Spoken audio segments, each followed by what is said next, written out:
Chapter 1602. As for whether the Southern Ming envoys would pursue this matter? What's wrong? I've already told you that the security in the city isn't good and there are many bandits, but you didn't believe me. Who can you blame for this? While Ba Daojiang was still thinking about these matters, Yang Chendong had already opened his mouth. Let's put the matter of the diplomatic mission aside for now. Inform Commander Tianhu that he can bring his troops into Guangxi. If anyone resists, beat them until they submit.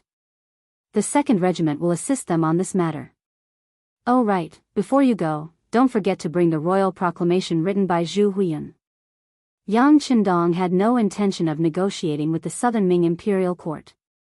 At least, not when it came to Guangxi. This time, he had taken the risk to enter Yunnan Prefecture for the rights to govern the 3 provinces. Now that he had won, the 3 provinces should belong to him. Even the Southern Ming Empire couldn't stop him. Besides, why would the King of Shiping attack him? Without the Southern Ming Empire's agreement, would he dare to do so? Since the Southern Ming Empire wanted to play dirty, he didn't mind showing off his skills and letting them know his strength. This was what they meant by, I'll reason with you, and you'll play dirty with me. Since that's the case, when you want to reason with me, I'll show you my fist. Xiqing Prefecture. As one of the borders between Guangxi and Yunnan. On this day, a large number of 5-star army suddenly appeared outside the city. When the soldiers guarding the city saw this scene, their expressions changed greatly and they went to inform the prefect, Wang Bang. Wang Bang was a grand scholar, but his ranking wasn't high. Later, it was because his family donated money and the Southern Ming Empire was in need of people that he was able to get this job. Before this, he was just a small official. This time, it was because of his relationship with Zhou Xiang that he was able to get such a good job as the prefect. As soon as he ascended to the position, Wang Bang's greedy and perverted side was revealed. First, after entering the city, he invited all the nobles and villagers to a meal and obtained many benefits. Following that, all the young ladies in the city had married 3 concubines in a short span of a few days. It could be said that he was radiating a second spring in his life. When the servants came to report the news, he was in his own bedroom teasing 3rd Madam. The shout from outside almost made him impotent. In his anger, he couldn't help but curse, "Who is it? Don't you know that this official is doing something important? Why bother me? Sir, something bad has happened. There are a lot of 5-star army outside the city. It seems like they are going to attack the city." The messenger shouted anxiously. 5, what? The room was silent for a moment, followed by the sound of clothes being put on. Wang Bang quickly put on his official uniform and walked out. He stared at the informant and said, "Say that again." "Sir, there are many cavalrymen from the 5-star army outside the city. It seems that if we don't open the gate, they will attack. What is this Bugnom of Gojosian trying to do? Is he openly declaring war on the Southern Ming dynasty? Has he ever considered the consequences?" Wang Bang yelled in an attempt to intimidate others. However, he felt that there were no outsiders here and shouting like this would not have any effect. Thus, he stopped talking and walked out. "Let's go and take a look. This official wants to see who has the guts to do this." Wang Bang was really angry. At this moment, his anger was overflowing. He wanted to have a good talk with the 5-star army. The reason why he had such an attitude was because he was not afraid of the 5-star army. Speaking of which, when Wang Bang was working in the Nanjing government, he had heard a bit about the 5-star army. However, because Zhu Qizhen intentionally downplayed the 5-star army's influence on the Southern Ming dynasty, unless it was a high official, ordinary officials and commoners didn't think that the 5-star army was that powerful. Especially in these years, the 5-star army had been supplying large amounts of food to the Southern Ming dynasty at a very low price. This caused people to interpret it as the 5-star army being afraid of the Southern Ming dynasty, which was why they were doing this. This made many people feel good about themselves. Wang Bang was one of them. He always felt that he was a member of the Southern Ming dynasty and the 5-star army was just Bugnom of Gojosian's army. No matter how powerful this person was, he still had to look up to the Southern Ming Emperor. Since that was the case, what was there to be afraid of? It was with this thought in mind that Wang Bang personally went up the city gate tower to face the 1st Cavalry Army and the 2nd Division of the Lang Feng Army. Wang Bang climbed to the top of the city gate tower and looked up. He could see the scene of the 5-star army forming up outside the city. When he saw that the other party was about to force their way into the city without opening the city gate, the big-hearted magistrate Wang directly stretched out his right hand and pointed with his right index finger while shouting, "Are you the 5-star army? Don't you know that Xi City belongs to the Southern Ming Dynasty? What do you want to do? Do you want to offend your superiors?" Tianhu and Division Commander Xiao Feng were chatting at the bottom of the city gate. It was just a small Xi City prefecture. They didn't care about it at all. In their opinion, as long as the people guarding the city weren't stupid, the most they should do was open the gate and surrender when they saw them. In the past, when they faced other ferocious foreign races, didn't such things happen often? No matter who you were, when you were faced with tyrannical strength, the only thing you had to do was to lower your head. Only then would you be able to continue living.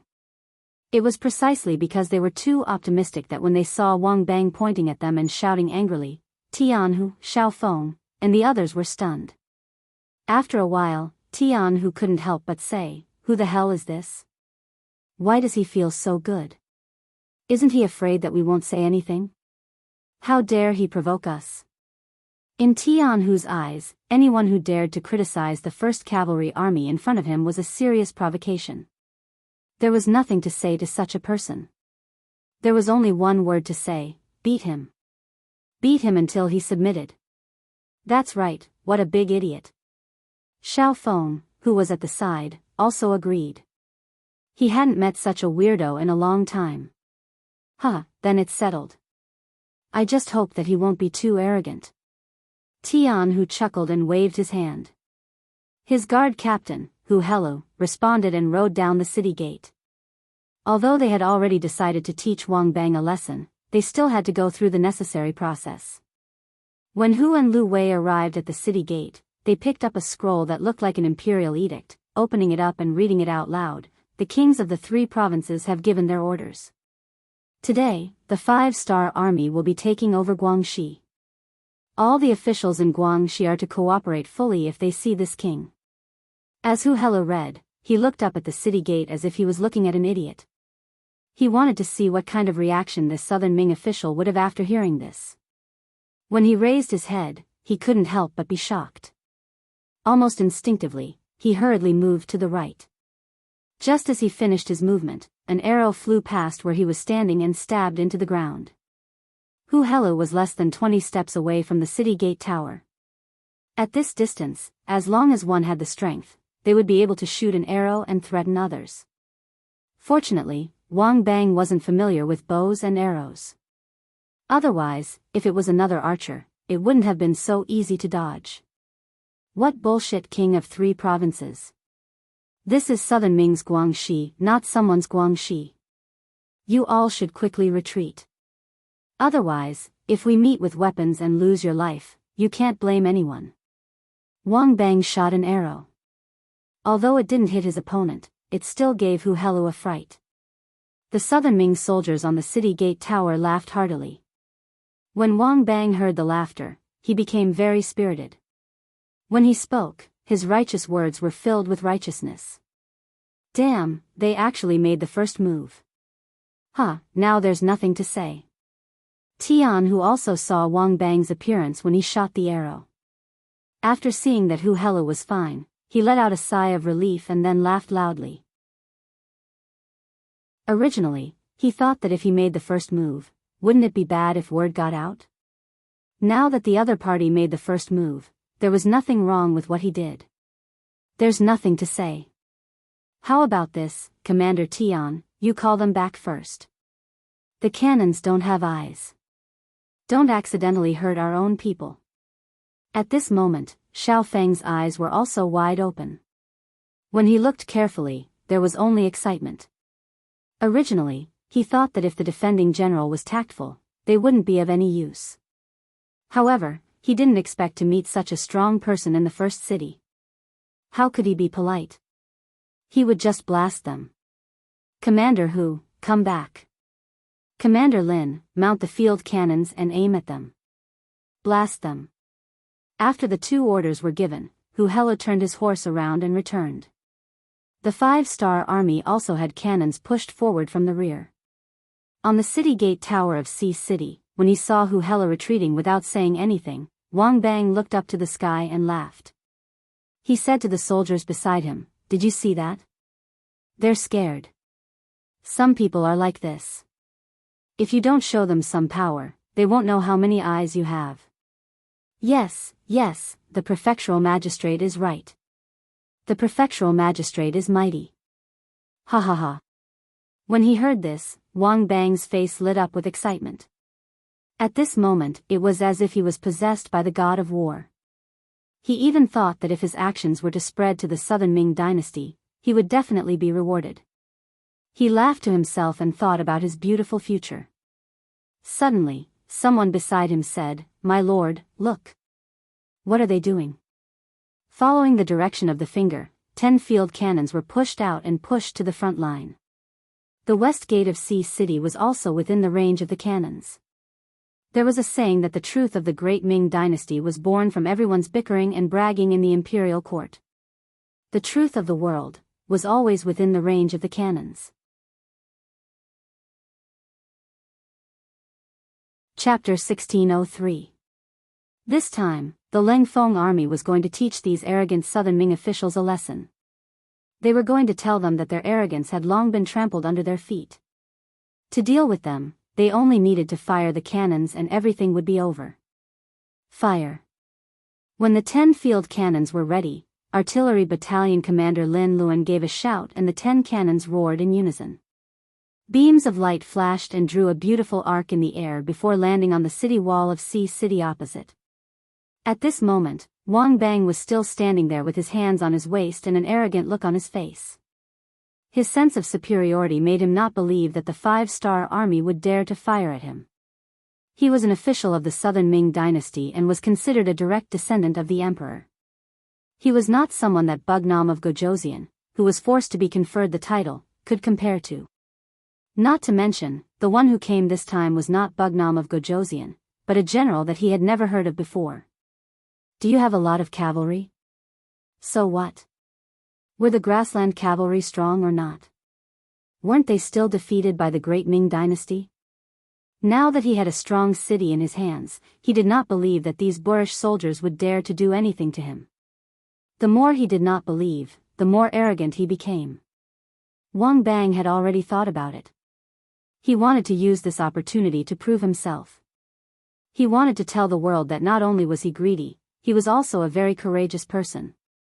As long as the imperial court was willing to put him in an important position, the 5-star army would definitely be defeated in front of him.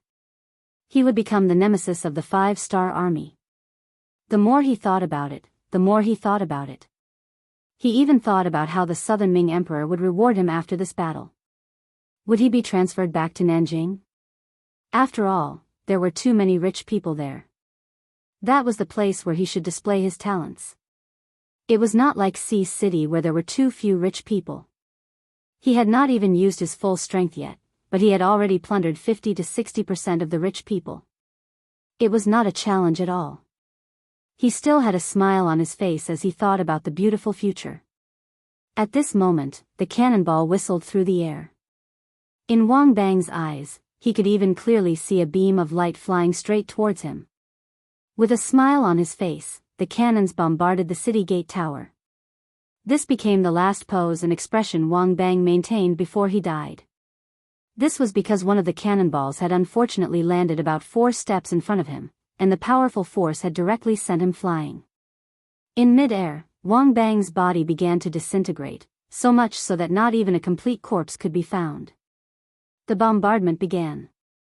Just the first round of cannon fire had sent Wang Bang flying. At the same time, the South Ming army's pride and arrogance had been destroyed. A few minutes ago, no one thought that the 5-star army would really open fire. Even if the field cannons were pushed out, they still thought that the other party was just trying to scare them. Moreover, even if the cannons were to be fired, they had the advantage of the city walls, and their safety would be guaranteed for a short period of time. They were the army of the southern Ming dynasty. Although they used to follow the king of 3 provinces, Zhu Huichen, there were still many soldiers who had seen the world. They had seen the so-called red barbarian cannons that were loaded with live ammunition before. Other than looking quite scary, their power was only so-so. It was impossible for them to destroy the city walls with a single wave of attacks. As long as they were given time, they would be able to defend the city and send reinforcements. With the support of the southern Ming dynasty, as long as reinforcements continuously arrived, the 5-star army would definitely be defeated. It was because they had underestimated the 5-star army's cannons that they did not know that the power of the cannons was not something that real cannons could compare to. This caused them to walk further and further down the wrong path. When the cannonballs landed on the city gate tower, their power began to explode. Not only did they create a deep hole in the city wall, but the people within a dozen steps were either killed or injured. Only then did the southern Ming army feel fear. However, it was too late now. The 10 cannonballs were only the first wave of probing attacks. After adjusting the coordinates, more and more cannonballs were fired at the city gate tower. Immediately, there were cries of ghosts and howls of wolves. Blood and limbs flew everywhere, flying past the heads of the terrified southern Ming soldiers. Their courage had been broken, Wang Bang had died, and their backbone was gone. Right now, the city gate tower of Sea City was in chaos. Under the bombardment of cannonballs, there seemed to be no place that was safe. Everyone was fleeing in all directions. Often, when one went east, others would go west. However, in the end, they were all in the relatively limited area below the city gate tower. In the chaos, the generals could not find the soldiers, and the soldiers could not find the generals. Even if they wanted to resist, it would be futile. It was during this chaos that the 2 cannons lowered their muzzles and began to fire at the west gate of Sea City. At this moment, Tian, who had told Division Commander Xiao Feng to organize the world's first cavalry army and prepare to charge. Not only that, behind the world's first cavalry army, Meng's 2nd Division and Meng's 3rd Division were also prepared to enter and clean up the battlefield. This time, in order to intimidate the southern Ming, Yang Chendong had sent out 3 armies and 1 division. It could be said that he had made ample preparations. With such a powerful military advantage, even if the southern Ming really wanted to shed all pretense of cordiality, he would not be afraid of them sending an army. Under the ferocious bombardment of the field cannons, the city gate was blasted open in just a few hits. Then, the cavalry of the world's number 1 cavalry army charged forward and rushed into the city through the blasted open city gate. They did not expect the 5-star army to attack so decisively and enter the city so quickly. The southern Ming soldiers inside the city were not prepared at all. Only a few soldiers guarding the city gate resisted. However, in front of the world's first cavalry army, their actions were like small boats in front of a tsunami. After the first wave passed, they did not have the ability to make any waves. Sea City was broken. From the beginning of the attack to entering the city, not even an hour had passed. The so-called strong city was broken just like that. After the news spread out, the faces of everyone who heard it greatly changed, especially the officials and generals of Guangxi. Their faces were unsightly. They were thinking, if the main force of the 5-star army came, what should they do? The conquest of Guangxi was still ongoing. It was not something that could be solved in a few days. After handing the matter to Tianhu and Xiao Feng, Yang Chendong did not take care of it anymore. Instead, he began to deal with the matters of Yunnan and Guizhou. Previously, he had given the authority of the 2 places to Yao Yingjun, and the other party had gladly accepted it. Moreover, he quickly arranged for people to bring Zhu Lian, who was also the Eternal Victory Princess. After being completely integrated into Yangxia, this title naturally became history and would not appear again, to the Southern Cloud Manor. He was using another method to show his loyalty to Yang Hodong. See, I even brought my family over. There is nothing to worry about. The 6th young master can also completely trust me. Regarding Yao Yingjuan's actions, Yang Qindong was naturally satisfied. It was because of this that he decided to stay for a while and properly train the other party to see if this person was suitable. After all, Yao Yingjun had always been doing intelligence work. Although he later led troops, he did not make too much of a name. Just like this, Yang Qindong stayed and helped Yao Yingjun come up with plans. Yang Qindong adopted a three-step policy. First, he sent out the new army and the Russian division, a total of nearly 100,000 people, to attack the remnants of Yunnan and Guizhou. This included some mountain bandits who were usually kings of the mountains. If a place wanted to develop, the problem of public security must be solved first. If one's personal safety was not guaranteed, how could one attract others? Regarding this matter, Yang Qindong also gave instructions to Commander Su He and Division Commander A Huli before they left. This time, the opponents were mostly Han people, so they should not be killed unless the leaders were severely punished for their crimes. The others could be spared and promised to be given good land. When they returned to their ancestral homes, they could wait for their land to be distributed. As long as the people had an environment to rely on, not many people would really rebel. After all, those who rebelled could be beheaded at any time. The purpose of the rebellion was to survive. Even if they could live a good life as an ordinary citizen outside, why would they take such risks and risk their lives? Remember, you can't be careless. Especially pay attention to Mukong. As a native of Yunnan and the eldest son of the king of Shiping, his whereabouts are unknown. No one knows what he will do. This time, no matter who it is, capturing Mutsong will be a great achievement. After Yang Qindong gave a few more instructions, he sent the two generals out of the manor and let them do as they pleased.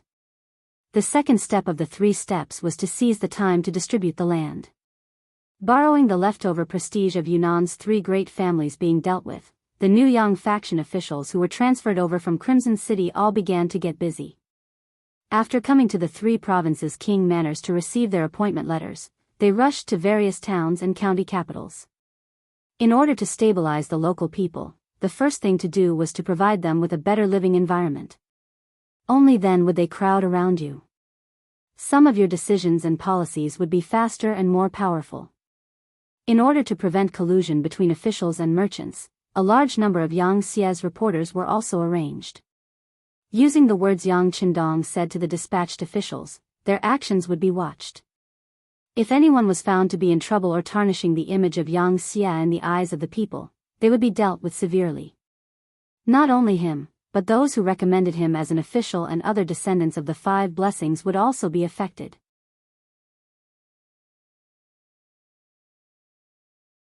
Chapter 1604. In other words, if you were a piece of rat poop, you would spoil the entire pot of soup. A person could be hot-headed and not care about their own fate for their own selfish desires. However, it was impossible for a person to not care about the feelings of their loved ones.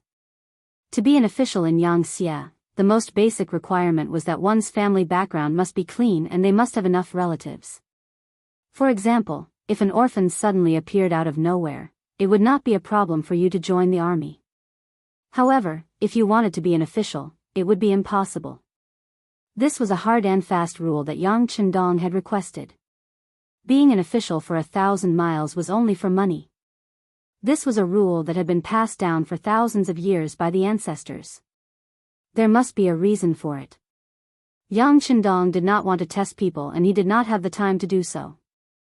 Because of this, it was better to take advantage of these people's weaknesses. As long as all the officials had scruples before doing anything, they would not dare to take risks easily. This would greatly reduce the crime rate of the officials. Because of the implementation of this set of policies, the integrity of the officials in the Yang faction had never been a problem. Perhaps there were some mediocre officials who did not do anything, but there was no one who was greedy.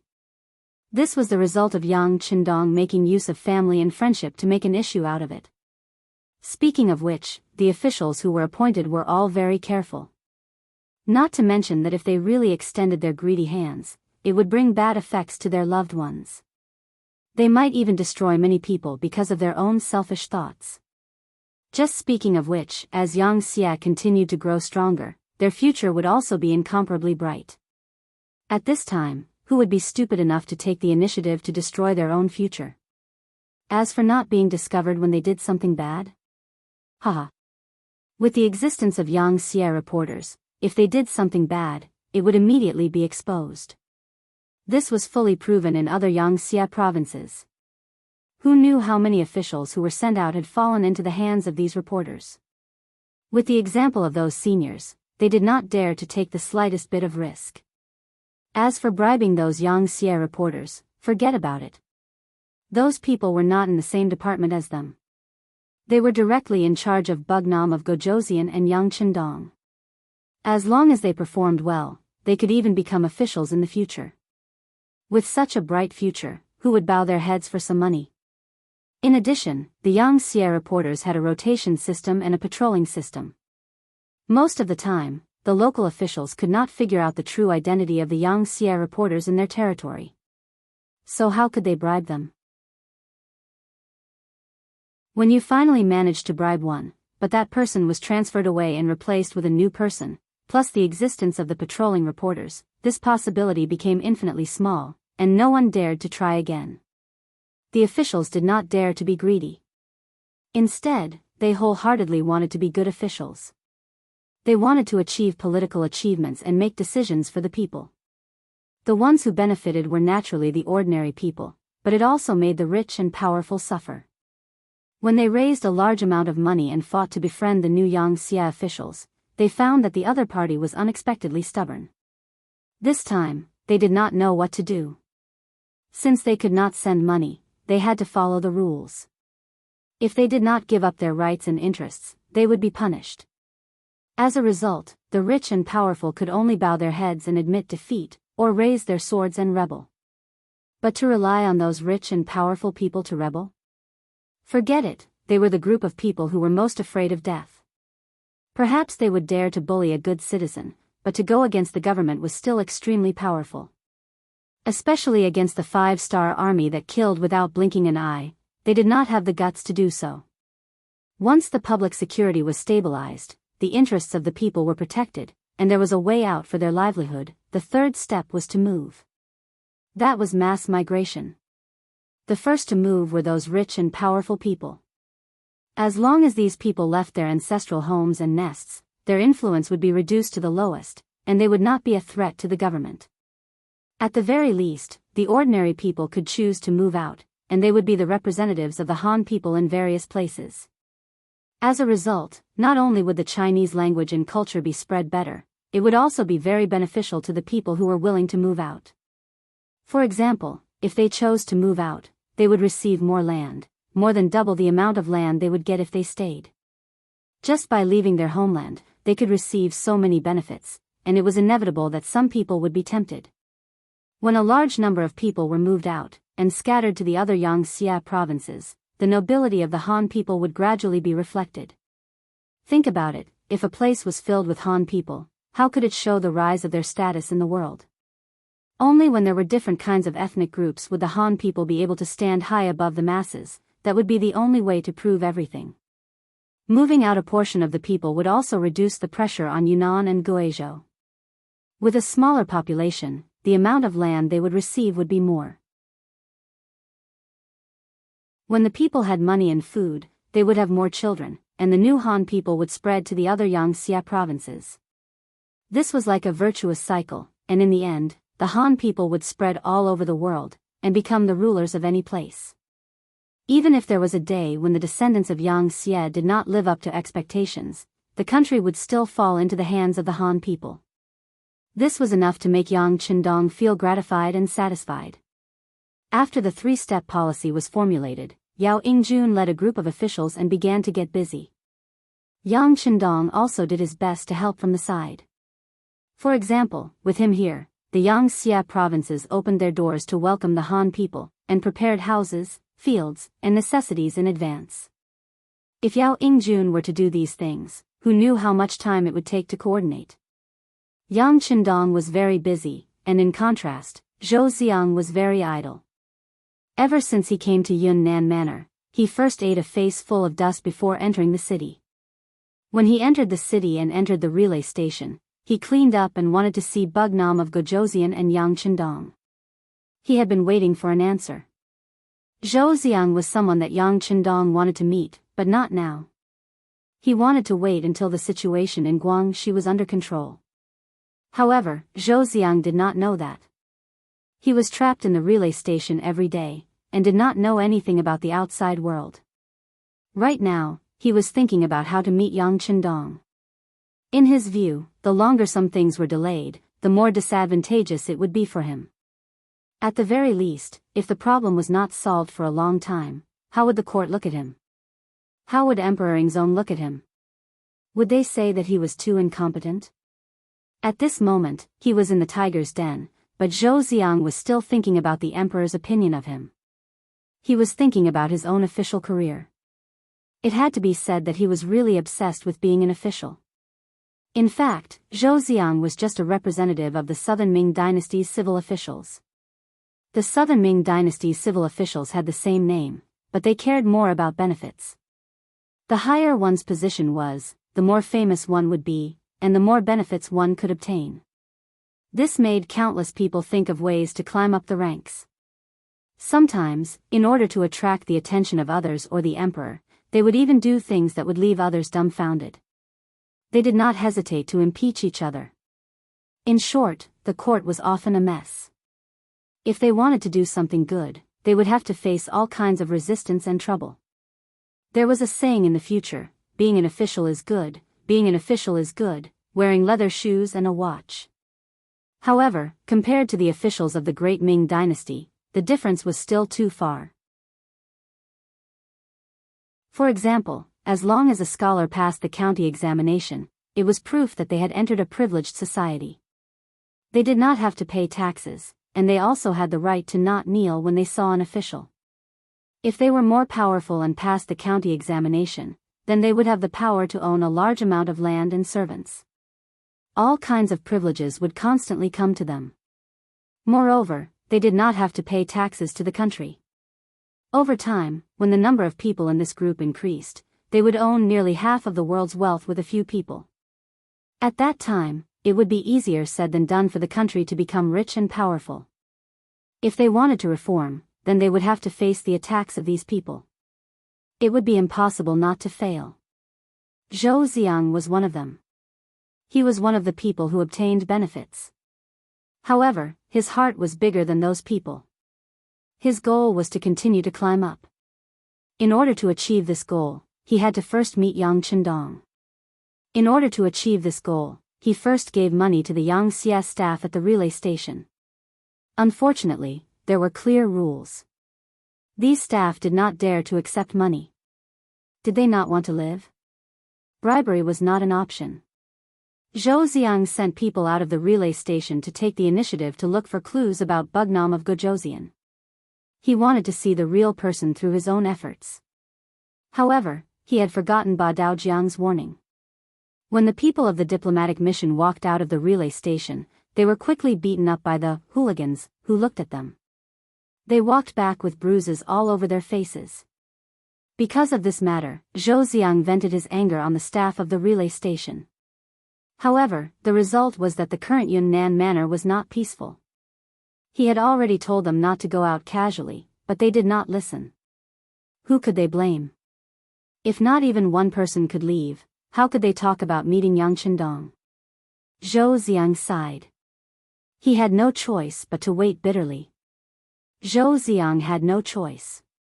He did not know what had happened in Guangxi. However, in Nanjing Manor, the capital of the Southern Ming Dynasty, the news had already spread. Because of this, the ministers were stirred up into a pot of porridge. The 5-star army and the 3 provinces army had started a war. When they heard this news, the Southern Ming Dynasty still had the mood of watching a good show. In many people's hearts, this was simply a fight between 2 tigers. They only needed to sit on the mountain and watch the tigers fight.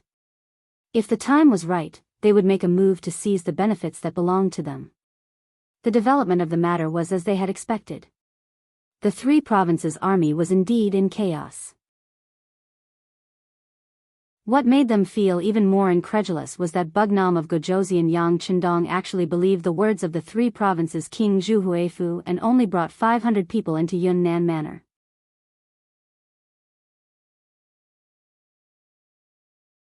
Chapter 1605. When they received this news, all of the officials in the southern Ming dynasty sucked in a breath of cold air. While they sighed at Yang Chendong's courage, they also cursed at his stupidity. If it was just a meeting, the hundreds of thousands of soldiers would have chosen to lower their heads. Then, the world would have been at peace, and there would not have been so many wars. After accepting and digesting this news, some officials suggested that they use this opportunity to take down Guangxi. This was because no matter who won or lost, Guangxi would be marginalized due to its geography. This was the best opportunity for the southern Ming dynasty to make a move. Naturally, Zhu Qizhen also agreed to this. As such, he sent out Zhou Xiang. Sure enough, things went very smoothly. After convincing Bai Kuan, Guangxi once again belonged to the southern Ming dynasty. Following this, it was time to snatch the fruits. A large number of officials with backgrounds and backing were sent to Guangxi, and the southern Ming dynasty began to control this region. At the same time, in order to kill Yang Chendong, they also sent a letter to Wang Mubin of Shiping, telling him to find an opportunity to make a move. In short, they wanted to kill Yang Chendong. According to the predictions of the southern Ming dynasty's officials, Bugnam of Gojoseon was too gullible. This time, he would definitely suffer a big setback and might even be killed. If this was the case, then the Yangxia dynasty would definitely fall into chaos, and the southern Ming dynasty would take this opportunity to snatch more benefits. There were even some officials who directly cried in the imperial court, praising their ancestors for their blessings. Once Bugnam of Gojoseon died, the Yangxia dynasty would fall into chaos, and the great Ming dynasty would rise. Once they expanded their strength, they would be able to take down Baiming one day and unify the world. There were even officials who suggested that they should immediately contact the generals of the Yangxia dynasty outside. The southern Ming dynasty could recognize their identities and recognize them as the rulers of their regions. The only condition was to help them take down Baiming. This way, the great Ming dynasty would be able to develop as they wished, and the southern Ming dynasty would not interfere. Zhu Qizhen was clearly interested in the latter suggestion. He asked the ministers to analyze the possibility of success and list out the names of these people for future research. Just as the southern Ming dynasty was busy, new news came. Bugnam of Gojoseon had won a great victory. Not only did he capture the king of 3 provinces, Zhu Huituan, alive, he even captured the king of Shiping, Mu Bin, who wanted to fish in troubled waters. This was like a bolt from the blue that struck the southern Ming dynasty's imperial court, making everyone unable to believe that all this was true. Didn't the news say that Bugnam of Gojoseon only brought 500 people into Southern Cloud Prefecture? In the Southern Cloud Manor, Zhu Huihua had an army of tens of thousands. How could he lose against 500 people in his own territory? Unable to digest this result, Zhu Qizhen questioned loudly in the imperial court, could it be that Yang Chendong is immortal? You still can't kill him? In the face of the emperor's anger and questioning, the officials all bowed their heads. No one could answer, no one could explain, because this was something they couldn't figure out in their hearts. Fortunately, someone in the imperial court immediately opened his mouth and raised another question. Once Bugnam of Gojoseon dealt with Zhu Huihua and Mu Bin, wouldn't that be equivalent to settling Yunnan and Guizhou? Wouldn't that mean that he was going to fight for Guangxi next? After all, Yang Chendong was willing to take the risk to enter Southern Cloud Prefecture because of the peace of the 3 provinces. At that time, the Baiming imperial court knew about this matter, but it didn't happen. This could also be regarded as tacit consent. Now that the other party had the upper hand, he naturally had the right to take everything that he should have. After the new question was thrown out, Zhu Qizhen, who was sitting on the golden dragon throne, had a big change in his expression. If this was the case, then the situation was too unfavorable for him. The Great Ming Empire was already divided into the north and south, and its strength was no longer the same as before. If they really lost the 3 provinces, how would the southern Ming Empire survive? More importantly, there would be no barrier between them and the five-star army in the future. If one day, the other party had evil intentions, wouldn't they be able to attack whenever they wanted? Thinking of this, Zhu Qizhen suddenly stood up from the golden dragon throne and shouted, "No, we definitely can't let the five-star army occupy the 3 provinces and threaten the foundation of our southern Ming Empire." The emperor's big change scared the officials at first, but then they thought that if such a situation really happened, they wouldn't have good days as officials. At that moment, they reacted one by one and hurriedly agreed. Their attitudes were quickly unified. After their thoughts were unified, they began to discuss the next step. This led to the matter of Zhou Xiang going to Southern Cloud Prefecture. After all, he was at the front lines and was very familiar with the situation there. This was already a court meeting a month ago. This time, all the officials gathered in the throne room to talk about the matter at hand. That was, there had already been an urgent report sent from 800 li away. The five-star army had indeed sent out troops, and they had come from Yunnan to Guangxi in a rather unyielding manner. They had used force to blast open the gates of Sea City, and even the newly appointed magistrate, Wang Bang, had died in battle. When the news came, it was like a large dark cloud hanging over the heads of all the officials, causing their expressions to become quite unsightly. After receiving the news last night, Zhu Qizhen practically didn't sleep for the entire night. At this moment, his spirit seemed to be somewhat dispirited. Sitting on the golden dragon throne, his eyes were somewhat red as he asked below. Sea City has been lost. This matter should already be known by all my beloved officials. Next, let's talk about the countermeasures. After saying this, Zhu Qizhen leaned his body against the golden dragon throne, looking very haggard. As an emperor, Zhu Qizhen's luck wasn't too good. When he first became the emperor, the great Ming dynasty had just experienced the golden age of Ren Xuanji's rule. Whether it was in terms of military or economic strength, the great Ming dynasty was strong. At that time, as the emperor, when he spoke, hundreds of officials would agree. How awe-inspiring was that? But all of this was blown away by the wind with the changes in the Tuma fortress. A great defeat in military history dealt a heavy blow to the great Ming dynasty's foundation. This young emperor had no choice but to move from the northern capital to the southern capital and establish himself as the emperor of the southern Ming dynasty. Even so, Zhu Qizhen still didn't admit defeat. He still wanted to work hard and one day fight back, unify the great Ming dynasty, and return to glory. At that time, he was very grateful to Yang Chendong. If not for this person, he would have become Yeshen's captive in the Tuma fortress. He might even have lost his life. So at that time, he really treated this descendant of the Yang clan as an important official. But who would have thought that Yang Chendong was more than just an ordinary person? After leaving him, he first returned to Baiming and helped Dai Zong, Zhu Qiu, fight a beautiful battle to defend the capital and expel Yeshen. After that, he came down south at Zhu Qizhen's request. After that, he established his own faction. Now, it had developed into a faction that wasn't inferior to the southern Ming dynasty.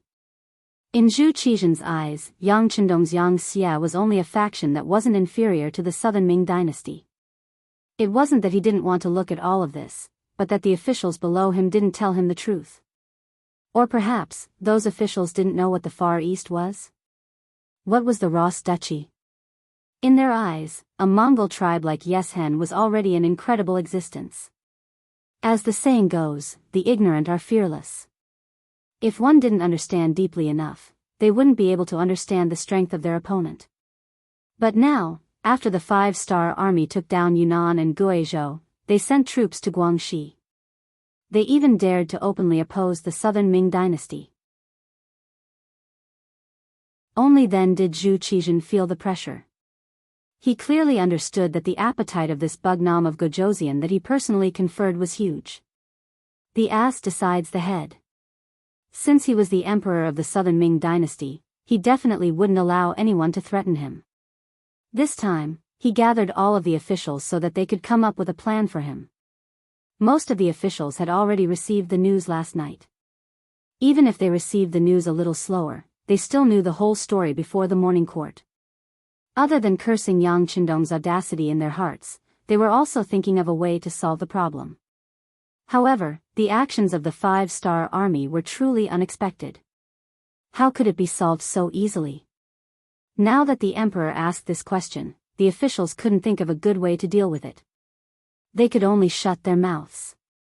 After all, this wasn't the time to fight for credit. If they said something wrong, they would incur the emperor's wrath.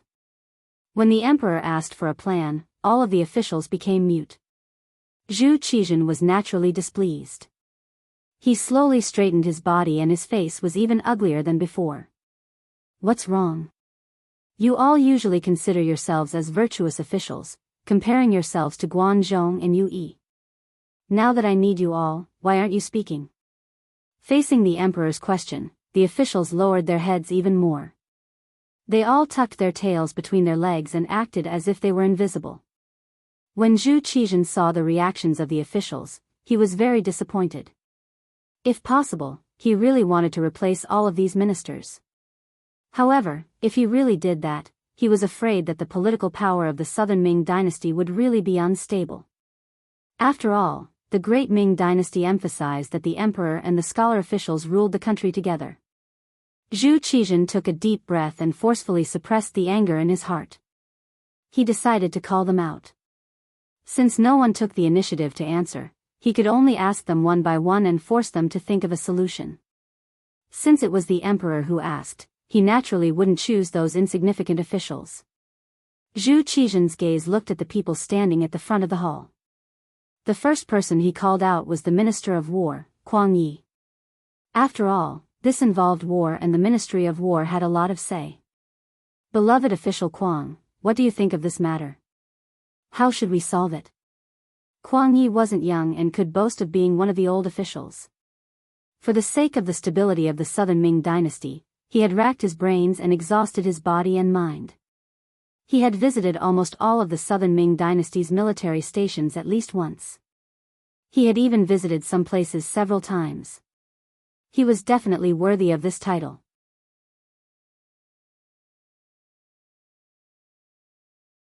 Chapter 1606.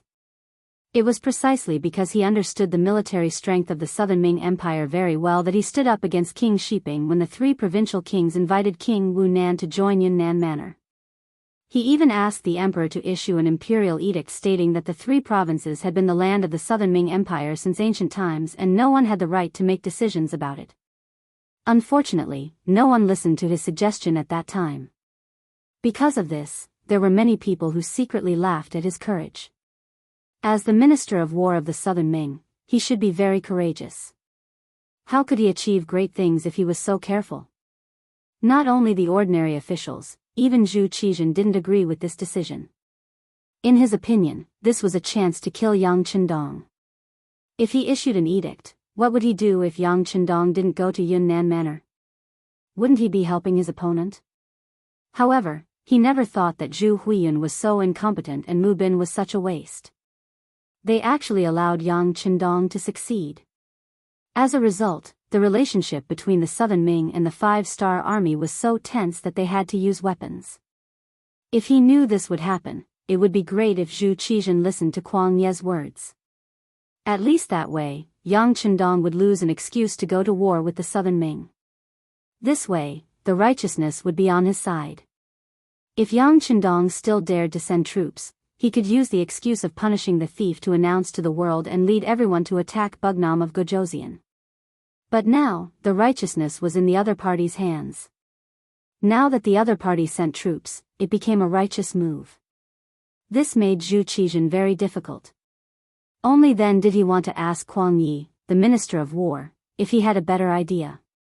When his name was called, Kuang Yi, who originally didn't want to speak, could only hold his board and walk out of the line. He lowered his head and said, Emperor, in this official's opinion, the 5-star army now holds the righteousness. If we fight with them over Guangxi, it is unreasonable. Unreasonable? The entire Southern Ming is my world. Doesn't Guangxi belong to the Southern Ming? How is it unreasonable? Although he knew that Kuang Yi was speaking the truth, his words still caused Zhu Qizhen to be quite dissatisfied. Exactly. All lands under the heavens belong to the emperor, all lands by the emperor's shores belong to the emperor. His Majesty is only taking back Guangxi's administrative authority, how could it be unreasonable? Your Excellency, is your buttocks crooked? The Minister of Works, Wei Luo, took the initiative to stand up and criticize Kuang Yi. In the past, the Southern Ming Dynasty's Minister of Works was Jiang Yuan. However, this person had once harmed Yang Chendong's 7th Madam, Su Man-er's family. After the order was given, the members of the security bureau hidden in the Southern Ming Dynasty gathered evidence of corruption and made their move. They announced it to the world and caused Zhu Qizhen to be shaken. In the end, they were killed and their family members were exiled. After avenging the 7th Madam, Wei Luo took over the position. Ever since he took over the position, he had been living a life of suffocation. There was no other reason other than his lack of experience. In addition, the Ministry of Works had not built much over the years and had spent a lot of money, but most of the firearms produced were not up to standard. Because of this matter, the Minister of War, Kuang Yi, had complained to him many times. Now that he finally had a chance to use this opportunity, how could he give up on it? After hearing Wei Luo's words, Kuang Yi did not say anything. Instead, he shook his head and bowed to Zhu Qizhen before returning to his original position. He would not lower himself to the same level as Wei Luo. Wei Luo had relied on flattery and gifts to obtain the position of Minister of Works. In reality, he did not have any ability at all. It was precisely because there were too many people like him who did not care about politics that the Southern Ming Dynasty had not improved much over the years. Kuang Yi did not say anything, but his attitude was clearly expressed. Zhu Qizhen thought to himself, are we really going to give up on Guangxi? With this thought, he could not help but shake his head. Then, his gaze fell on the Minister of Revenue, Wang Zhua. As the Minister of Revenue, he was in charge of money. Wherever the Southern Ming Dynasty needed money, he would not be able to do so. Zhu Qizhen naturally would not ask about small matters. Now that he had asked, it proved that the money used was not small. It had to be said that over the years, the Southern Ming Dynasty's Ministry of Revenue still had some savings. Not to mention other things, just the amount of money obtained from selling those people to Jianghu was enough to fill up the national treasury for a time. It was because of this that the Southern Ming Dynasty's army continued to expand over the years, reaching an astonishing number of 2.5 million soldiers. After being called by the emperor, Wang Zhua stood up with a board in his hand. Reporting to the emperor, the Ministry of Revenue has some savings. In an emergency, we can mobilize 15 million taels. Good, transfer the money, transfer the troops, and transfer the provisions. Finally hearing this good news, Zhu Qizhen immediately became spirited. His voice also became louder. This meant that war was about to begin. When the other officials heard this, their faces all changed. Everyone knew that once the war machine was activated, the money would be spent like water. As long as the operation was good, there was a great chance of getting money. Some people couldn't help but blush when they thought of the benefits they could earn. However, there were some people who thought even further. Were they about to start a war with the 5-star army? If they really fought, what were their chances of winning? If they won, then everything would be fine. However, what if they lost? It wouldn't be wrong to say that this was a kingdom war. If that was the case, then there was no way out if they lost. Many people unconsciously thought of the Battle of Tuma Castle. At that time, the Great Ming Dynasty was almost destroyed because of a war. At that time, Zhu Qizhen was leading the army. An army of over 200,000 soldiers could not even defeat 60,000 soldiers. Only a few years had passed. Now that they had to fight with the 5-star army, what were their chances of winning? Zhu Qizhen, who was sitting on the dragon throne, saw the changes in the officials' faces. He couldn't help but sigh in his heart. How could he ever walk out from the shadow of that battle? If it was possible, why would he be willing to fight? It was just that the situation was like this. He couldn't just watch the 5-star army occupy 3 provinces and continue to advance to devour the Southern Ming Dynasty. If that was the case, then it would be better to fight. Naturally, when Zhu Qizhen asked about the money, it didn't mean that he was prepared for war. He was just preparing for a rainy day. As long as there was a slight possibility, he still didn't want a war to happen. My beloved officials, there is no need to panic. We are just making some preparations in advance. If Bugnam of Gojoseon is tactful and only occupies 3 provinces, then this war won't happen. In order to calm the officials, Zhu Qizhen spoke his thoughts. Whether it was the Great Ming Dynasty or the Song Dynasty, they all had a very common characteristic. They emphasized culture and suppressed martial arts. They liked to be ostriches. They buried their heads deep and only cared about their own lives. They only cared about the peaceful songs and dances in front of them. In their eyes, other than themselves, everyone else was barbaric. Everyone else was uncivilized and didn't know how to be polite. For example, fighting and killing was one of the signs of uncivilized behavior. As long as they could live a peaceful life, why would they care if other people were living in an abyss of suffering? This couldn't be said to be the mentality of all the officials, but the majority of them thought this way. Now that they heard Zhu Qizhen's words, everyone agreed. I believe that Bugnam of Gojoseon is also a reasonable person. After obtaining 3 provinces, he should be satisfied. This war won't happen. Your Majesty is wise. Your Majesty is wise. A group of officials reacted and scrambled to speak. In the imperial court, it was as if the emperor and his officials were of one mind. In this imperial court meeting, they decided to give up 3 provinces as the price to enter into peace talks with Bugnam of Gojoseon. Of course, the Ministry of Revenue and Ministry of War also began to prepare for war. After all, if the 5-star army took an inch and wanted a mile, then there was no way out. They could only fight. Zhu Qizhen was obviously not very satisfied with this result, so he left with a gloomy face. The most unlucky one was the Minister of Rights, Xie Chong. He was elected by the officials to be in charge of negotiating with Wu Nan.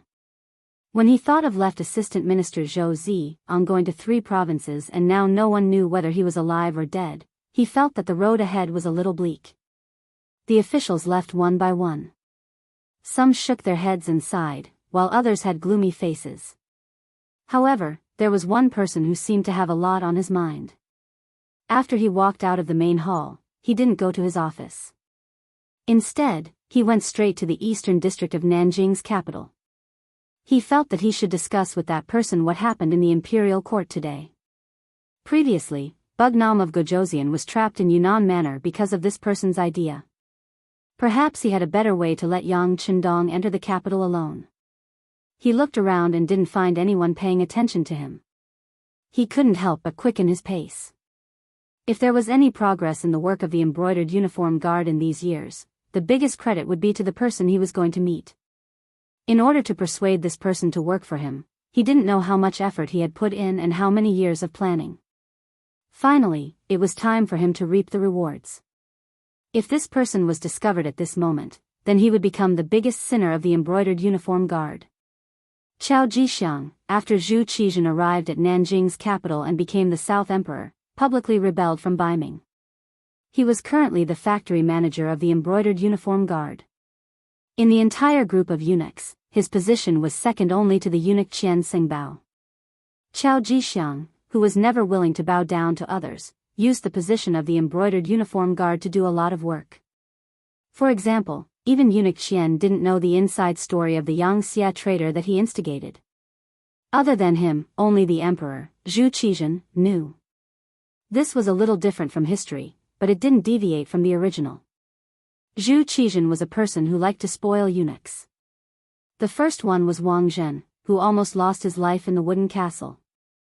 Now that he was the South Ming emperor, he quickly increased his trust in the group of eunuchs.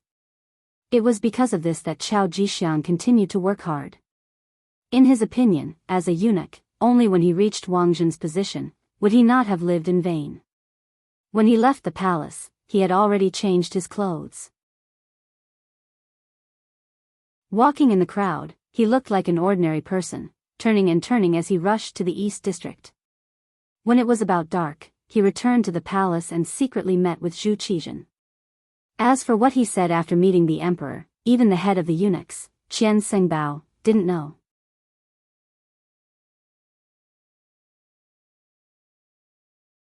Chapter 1607.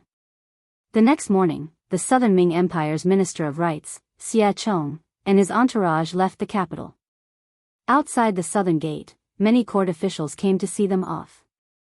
With the anticipation of the crowd, Xia Chong stopped in front of the city gate for about an hour before reorganizing his troops and setting off. When the entourage was far away from the capital, Minister Xia let out a long sigh and muttered to himself, "You all don't want to fight with the 5-star army, but do you think this old man wants to?" However, the Southern Ming Empire's previous actions have already incurred the wrath of Bugnam of Gojoseon. How could it be so easy to make them stop fighting at this point? After saying this, Xia Chong sighed again and slowly closed his eyes. No matter what the road ahead was, since the emperor had named him and he held the position of Minister of Rites, he had to make this trip. As for whether or not he could complete the emperor's orders, he didn't have much confidence. Just as Xia Chong and his entourage were heading towards Guangxi, the 5-star army led by the world's first cavalry army and the 2nd Cold Front Division had already attacked the city. After taking down Xi City, they separately attacked Qingyuan Prefecture and Liuzhou Prefecture, all the way to Jinan Prefecture in front of Guangxi. This place would become the final barrier in front of Nanning Prefecture. Once this place was taken, Nanning Prefecture would be in front of them. At that time, the ownership of Guangxi would be decided. In Nanning Prefecture, the newly appointed Guangxi administrative minister, Bai Kuan, was like an ant on a hot pan, pacing back and forth in the main hall. From time to time, he would stop and look outside, waiting for the latest instructions from the Southern Ming Empire. Unfortunately, each time he looked, he was met with disappointment. Even now, the Southern Ming Empire still hadn't given him an explanation. This made Bai Kuan not know what to do. Defend Nanning Prefecture? To tell the truth, he didn't have much confidence. News had already come from the front lines that the 5-star army's cannons were very powerful. Fortified cities were like paper in front of them. Even if they wanted to defend, they wouldn't be able to. But should he retreat? The position of Nanning was extremely important. Without an imperial order, if he dared to retreat, the consequences that awaited him would be even more severe than dying on the battlefield. He was stuck between a rock and a hard place every day. Sometimes, he would even reflect on whether surrendering to the Southern Ming Empire was the right choice. If he had known earlier, he would have surrendered to the 5-star army. At the very least, he wouldn't be in such a difficult situation now. Reporting. Bai Kuan, who was sighing in his residence, suddenly heard a sound behind him. He reflexively turned around and saw the messenger entering the residence. His face immediately lit up and he asked anxiously, "Is there a decree from the Southern Ming dynasty?" Reporting to General, "That's not the case. It's news from the Suppressing Peace Prefecture. The Suppressing Peace Prefecture's garrison general has surrendered and the 5-star army has already entered the city." The messenger's voice carried a hint of fear. But all messengers preferred to report good news instead of bad news. Most of the time, it was not uncommon for soldiers who reported bad news to be beheaded on the spot. What? Hearing that the Suppressing Peace Prefecture's garrison general had surrendered, Bai Kuan only felt a wave of dizziness. He had thought that with the strength of the 5-star army, the Suppressing Peace Prefecture would not be able to stop them. However, they should at least fight a battle and waste some of their strength and delay some time. However, who would have thought that they would surrender without even fighting? Didn't this mean that there were no more obstacles between them and the 5-star army in the Nanning Prefecture? Without any obstacles, this meant that the 5-star army's next target would be him. Right now, he didn't even know whether to fight or retreat. How could this not give him a headache?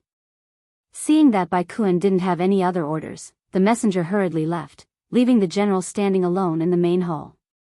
No one knew what he was thinking. Suppressing Peace Prefecture. Having taken down this city without shedding a drop of blood, Tianhu, Xiaofeng, and the others were in a good mood. Although they had been through hundreds of battles, they had absolute confidence in taking down Guangxi. However, this time, Yang Qindong's mission was to take down the city without destroying its original appearance as much as possible. This was somewhat of a test.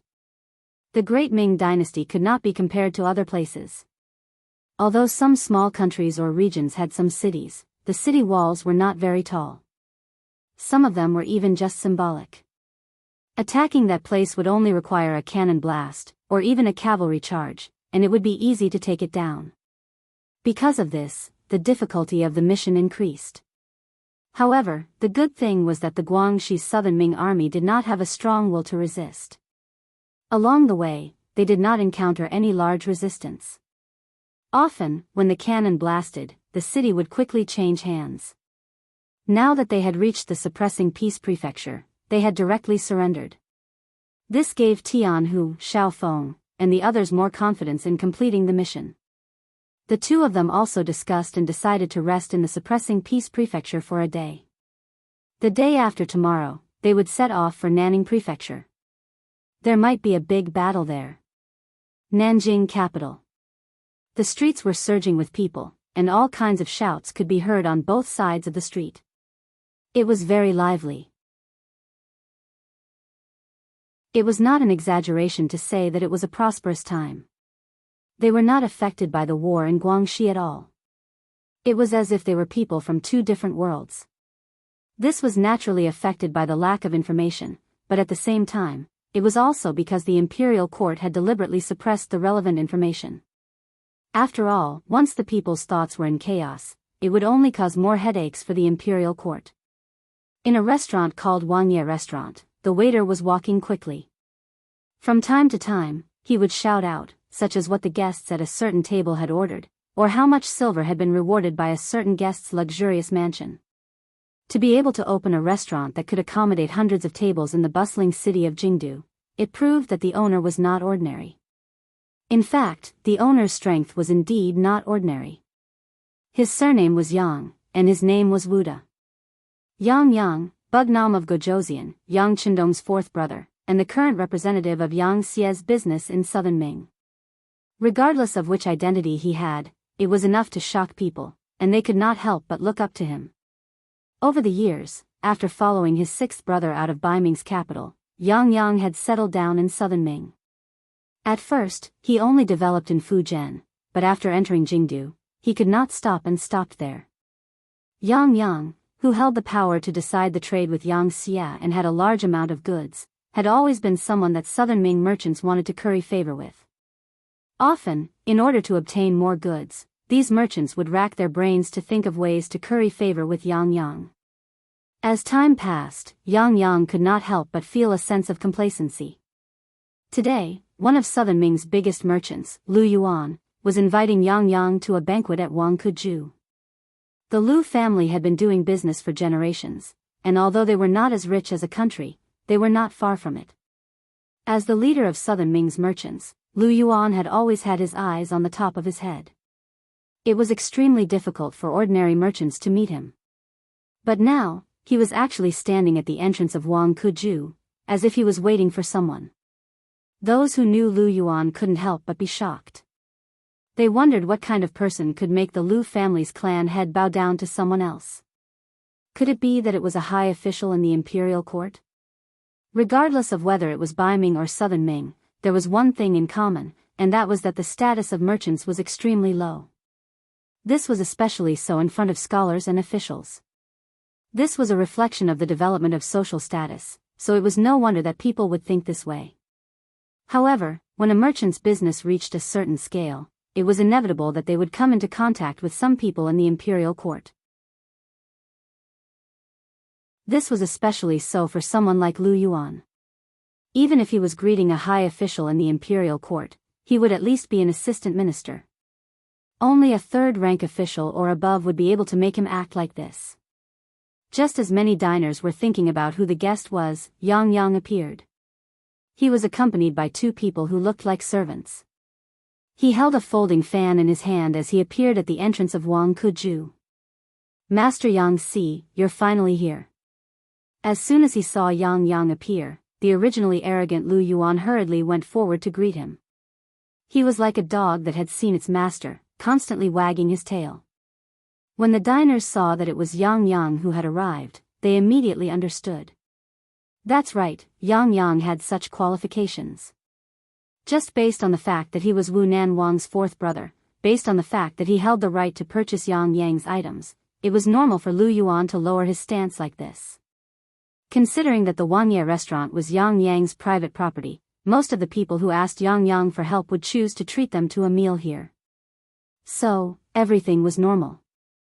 Facing Lu Yuan's lowering of his head, Yang Yang only nodded reservedly. He was already used to this kind of thing. To put it bluntly, Yang Yang's existence was the god of wealth for merchants. Often, whoever his goods were slightly more inclined to, that person would be able to earn a lot more. In comparison, being a little more respectful was nothing. "Brother Lu, let's go," Yang Yang said with a smile. Even though Lu Yuan was more than 10 years older than him, and was the host of the banquet, Yang Yang still went up first. But Yang Yang still took the lead and walked up to the 4th floor of Wangye restaurant, which was also the place where he ate. There was only one private room on the entire 4th floor. From there, one could see a small part of Nanjing City in the distance. Please.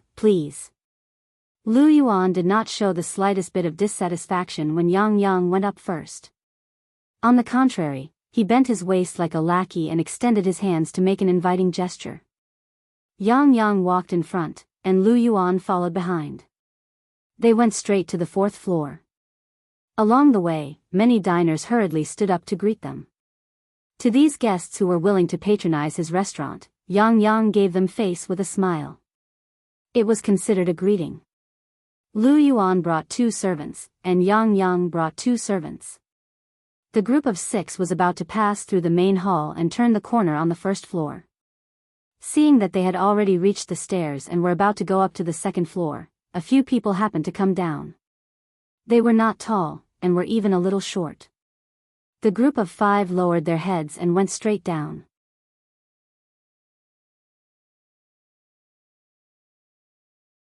Chapter 1608. Suddenly, there were 5 people in front of them. One of the servants who came with Yang Yang instinctively walked to the front and put on a defensive posture. His main task was to protect the safety of the 4th master. He absolutely couldn't allow any accidental discovery. Yang Yang only frowned at the servant's rush and didn't say anything. He didn't think that there would be anyone who would harm him in his own restaurant. Moreover, he came to this banquet on a whim. Not many people knew about it in advance. Just as Yang Yang frowned, before his eyebrows could completely relax, a sword light suddenly flashed. The servant's body was already soaked in blood. Soon after, a line of blood spurted out from his neck, and the blood splattered about a foot high. The red blood was reflected in Yang Xi's eyes. "Ah!" Yang Yang screamed, and his body retreated as if out of instinct. Another figure also rushed out with this shout. He leaped in front of Yang Yang and used his body to block the 2nd sword attack. Once again, blood spurted out. The remaining servants' clothes were also stained with blood. The opponent's movements were too fast. Although the 2 servants who followed him immediately rushed out and lost their lives, they still couldn't block the opponent's 3rd sword attack. Moreover, the sword light flashed and directly slashed in front of Yang Yang's neck. The folding fan in his hand blocked in front of his chest. Several gusts of wind flew out and rushed towards the incoming assassin. This was one of Yang Yang's life-saving methods, the power of the folding fan. This wasn't an ordinary folding fan. It was a folding fan with hidden mechanisms. It could shoot out dozens of steel needles at the same time. If the distance was too close, these steel needles could penetrate the body and kill the assassin. The steel needles moved and flew through the air, piercing into the assassin who was completely unprepared. Immediately, the assassin's body trembled. Next, white foam came out of his mouth. Then, with a plop, he fell down between the stairs. And all of this happened in the blink of an eye. After a short period of time, Lu Yuan finally reacted and shouted, "Save him." Then, he rushed towards Yang Yang. The folding fan in his hand was his last life-saving weapon. Now that he had used it, Yang Yang had no other way out. Lu Yuan was about to pounce on him, and out of instinct, he wanted to turn around and elbow him. But Lu Yuan's voice rang out, "Fourth Master, nothing must happen to you. Nothing must happen to you." After saying that, Lu Yuan exerted force and pressed Yang Yang under his body. It was also at this moment that a sword intent slashed down and struck him in the back. Under the powerful force, a trace of blood seeped out of the corner of Lu Yuan's mouth. Lu Yuan was using his life to protect Yang Yang. It turned out that in such a short period of time, the two attendants brought by Lu Yuan were also killed by the assassin. If Lu Yuan had not used his life to block the sword, the one who would have been injured would have been Yang Yang himself. None of the assassinations were effective, and the most likely attack was blocked by Lu Yuan's life. The 5 assassins became angry. They were all ninjas, and the best among the ninjas. Assassination was as simple as drinking water and eating in their eyes. But now, under the surprise attack, they didn't succeed. They couldn't help but feel a little anxious. The 5 of them shouted and jumped straight down the stairs. Because of the narrow stairs, they made the first move, which also made Yang Yang lose his vigilance. Because of this, 2 of his attendants died, and the 2 attendants brought by Lu Yuan also died. But also because of the narrow stairs, the ninjas' range of movement was limited, so they couldn't rush to Yang Yang who was rolling down the stairs. Yang Yang and Lu Yuan hugged each other, and under the impact of the powerful sword, they rolled down the stairs, so they temporarily escaped the assassination of the ninjas. As soon as they landed, more than a dozen people rushed to the stairs. They were all the staff of Wuxia restaurant. Some of them were waiters, some of them were waiters, some of them were shopkeepers, and even some of them were kitchen staff. Wuxia restaurant was Yang Yang's property, so the people here were naturally his staff. Now that the boss was in trouble, everyone naturally chose to rush out. Of course, this wasn't because Yang Yang was good to everyone, making them grateful to him and willing to face death. It was because everyone knew Yang Yang's identity. If he died here today, and they didn't save him, they were afraid that Bugnam of Gojoseon would know about this matter, and they would face a life worse than death. More than a dozen people rushed up and blocked the 5 ninjas. Yang Yang finally had time to stand up from the ground. Looking at Lu Yuan in his arms, his face was pale, and his body was cold due to excessive bleeding. He couldn't help but shout, Brother Lu, hold on, hold on." Yang Yang was still concerned about Lu Yuan's injuries. In front of the stairs, there were already corpses, and the smell of blood spread out. There were only a dozen people. Although they were tough, they were just relying on brute force.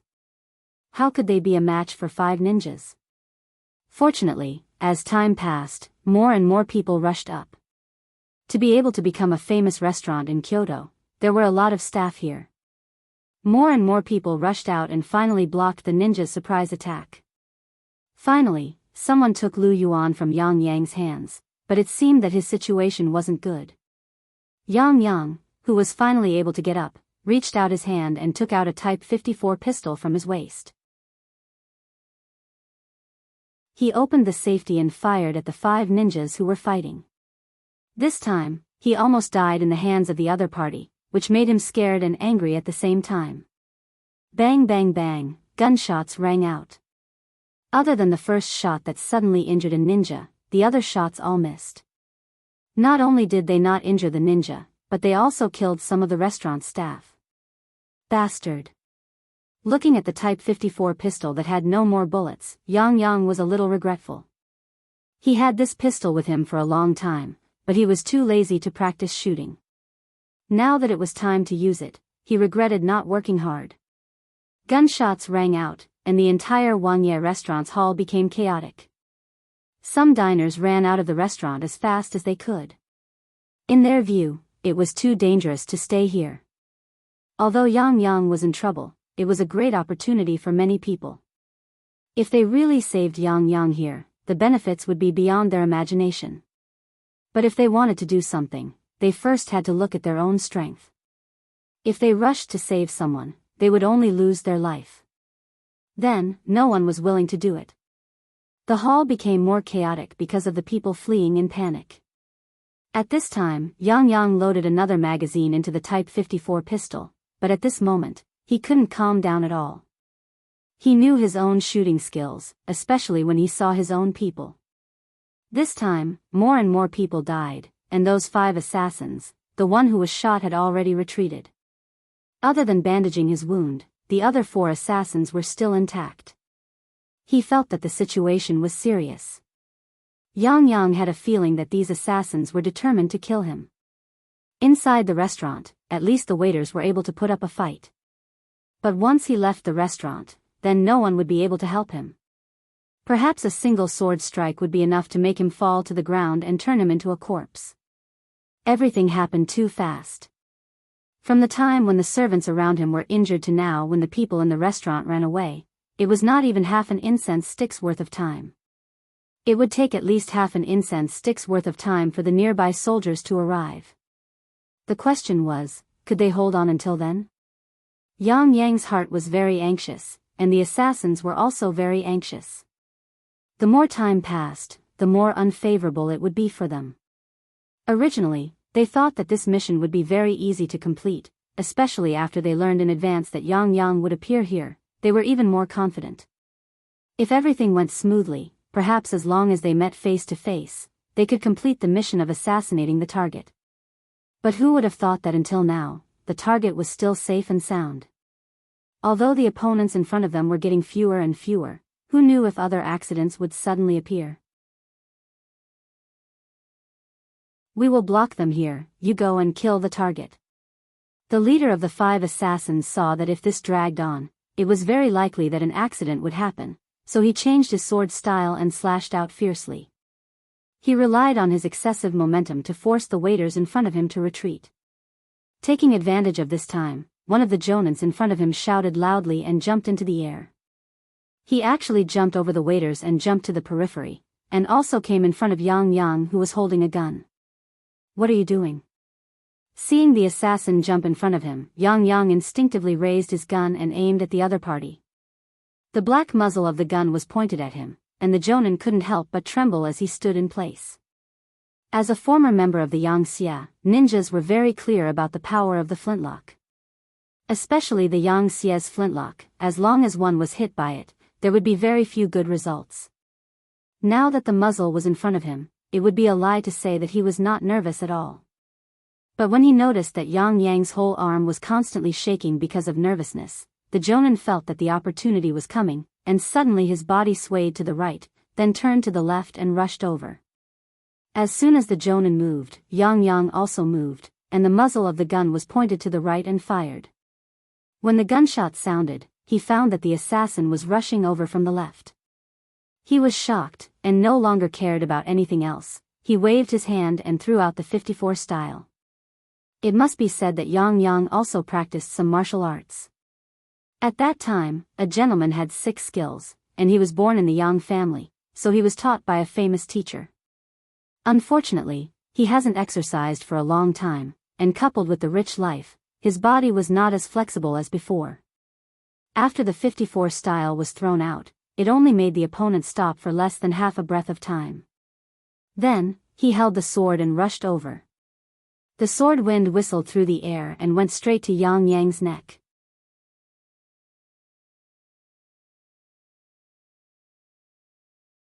Chapter 1609. My life is over. After Yang shouted, he closed his eyes. At this moment, he could even feel the piercing pain of the sword wind slicing through his throat. Dang! A crisp sound rang out. It was the sound of weapons clashing against each other. Then, there was a gust of cold wind, followed by the sound of more weapons clashing. After waiting for a moment, Yang found that he was not dead. He opened his eyes and saw Yang Lu blocking in front of him. At this moment, there was a scratch on Yang Lu's right arm, and blood was flowing out from it. Needless to say, at the critical moment, Yang Lu must have rushed out to help him avoid the fatal blow. But because of this, Yang Lu was also injured. Who is Yang Lu? He is one of the 5 servants of the Bugnam of Gojoseon, Yang Chendong, and his skills were quite good. But later, because of some mistakes, he was sent to the southern Ming kingdom by Yang Chendong, and was responsible for managing the intelligence here. In the eyes of many people, he was already a marginalized person. Because of this, he used to drink to drown his sorrows for a period of time, and his physical condition was far worse than before. Because of this, the moment Yang Lu fought, he was injured. How is it? Lu Zi, are you okay? Yang hurriedly came forward and asked with a trace of concern. Fourth master, this little one is fine. Yang Lu smiled at Yang, and then his face flashed with a ruthless expression. He said to the butler Yang Ying and the others who followed him, all of you go together and kill these assassins. Right, try to leave them alive. After Yang Lu shouted angrily, he turned around and knelt down in front of Yang. Fourth master, this little one just received the news and rushed over. I have frightened you. It's okay, you came at the right time. Yang also sighed in fear. Fortunately, Yang Lu came in time. It seems that Yang Xia's intelligence network is indeed very powerful. He can even get information about an assassination attempt. Yang Lu came with dozens of experts from the intelligence department's action department. Most importantly, these operatives were all holding pistols in their hands, which was very impressive. No matter how powerful you are, can you win against a gun? Wouldn't it be 1 in 1,000 to be selected to join the operations division of the intelligence department? 1 in 100, 1 in a dozen, 1 in a dozen, 1 in a flower, 1 in a flower. Naturally, their marksmanship wasn't as bad as Yang's. When they fired their pistols, 4 of the 5 Jonans were killed on the spot. The other one was only shot in the body because they wanted to keep him alive, but his vital parts were fine. Capture him alive and ask him who ordered them to do this. Seeing that the situation was settled, Yang Lu heaved a sigh of relief and shouted loudly. Don't come over. The last remaining Jonin waved the ninja sword in his hand and placed it on his neck, threatening to kill himself if anyone came over. This action really made the members of the operations department stand rooted to the ground, not knowing what to do. You can save him once, but can you save him 10 times, or even 100 times? Let me tell you, since we have set him as our target, we will definitely kill him. Today, we were just careless, it won't be long before you die, I will wait for you on the ground, ha ha ha. After a burst of laughter and clamor, the sharp ninja sword in the Jonin's hand instantly cut his throat, and with a spurt of blood, he fell to the ground with a plop. When the members of the operations department walked forward, they found that the Jonin was no longer breathing. 5 assassins died just like that, without a single survivor. All of this was seen by Yang's eyes. He should be happy, but he didn't know why. At this moment, he didn't feel happy at all. Only the words that some people said before they died flashed in his mind. You can save him once, but can you save him 10 times, or even 100 times? Yang couldn't understand who hated him to the bone and wanted to kill him. But he knew that this place was no longer safe. In other words, the entire Nanjing prefecture was no longer safe. Before killing the person behind the scenes, he must leave here and find an absolutely safe place. Then where would it be safer? Without much thought, the name of Resin City appeared in his mind. Yang suddenly grabbed Yang Lu's arm and said, Lu Zi, immediately arrange something, I want to leave here, I want to go back to Resin City. Oh right, you have to personally bring people to escort me. This is no problem. But shouldn't we report it to the young master? Yang Lu revealed a difficult expression. No need, I'm his 4th brother, when we reach Resin City, I will tell him. Yang shook his head, he didn't want to stay here for a moment longer, he just wanted to hurry back to Resin City, otherwise, he wouldn't even dare to close his eyes and sleep. All right. Yang Lu could only say reluctantly. After all, Yang was the young master's 4th brother, and was also one of his own masters. As a servant, he could only obey unconditionally. Yang left, and Yang Lu brought over 100 members of the intelligence department to protect him. They went straight to Fujian. There was a ship specially sent to Resin City, it was also the nearest way home. Although he had left, what he left behind for the southern Ming dynasty was a mess. There was no need to talk about Yang Lu's identity. Luckily he didn't suffer any injuries. Otherwise, he really didn't know how to explain it to Bugnam of Gojoseon. The current situation was already a little tense, and the development of the situation had greatly exceeded the expectations of the Southern Ming. If a war really broke out now, how could the Southern Ming that wasn't fully prepared be their opponent? Perhaps a war would break out one day, but it definitely wasn't now. Hence, Yang Lu's problem at this time was indeed a headache. From the report of the genie guards, the 5 assassins were all dead, no one was alive. The Southern Ming imperial court was even more depressed. It would be better if they caught the real culprit, it would be best if they could interrogate the mastermind. That way, the Southern Ming would be able to remove themselves from this problem. However, the problem now was that the assassins were all dead, and the identity of the culprit had become a mystery. If this pot of shit wasn't handled properly, the Southern Ming imperial court would have to bear the responsibility. Investigate carefully and find out who did it. The Southern Ming imperial court isn't afraid of trouble, but we definitely won't be casually used by others. Ingzong Zhu Qizhen gave the order, and the genie guards in the city immediately moved. However, facing an extremely well-organized assassin organization, how could it be so easy to find the mastermind? In the end, after investigating, they still couldn't find any clues. Yang Chendong also received a telegram from the Security Bureau 4 hours after the incident. Someone wants to harm fourth brother? Yang Chendong suddenly stood up, his entire face terrifyingly cold. Dragons had reverse scales, and one of Yang Chendong's reverse scales was his family and loved ones. Investigate the ins and outs of this matter clearly. I want to know all the details of this matter. Yang Chendong was angry. The pitiful one was the head of the Security Bureau, Yang San. After he received the order, he immediately decided to set off for the Nanjing Imperial Court. However, before he left, he reported a clue that he had just found to Yang Chendong. Young master, we have a new clue about the transmitter of 9826. Nanning Imperial Court. Bai Kuan stood on top of the city gate tower, wearing a suit of armor. In the past 2 days, after countless psychological struggles, he finally made a decision before he received the Southern Ming Imperial Court's decree. That was to fight against the 5-star army. There was a high possibility that he would lose this battle, but he still had to do it. Since he had already surrendered to the Southern Ming Imperial Court, he could only walk this path to the end. He had once surrendered to the Southern Ming Imperial Court from the 3 provinces army. If he surrendered to the 5-star army from the Southern Ming Imperial Court, wouldn't he be like Lu Bu, a slave of 3 surnames?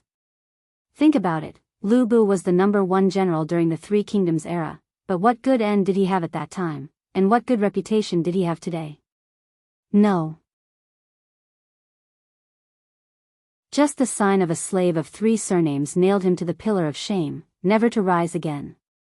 With such a living example in front of him, Bai Kuan didn't want to be such a person. Of course, the most important thing that prompted him to make such a decision was that the day after he surrendered to the Southern Ming Imperial Court and met Zhou Xiang, his family was forced to be sent to the capital of the Southern Ming Imperial Court.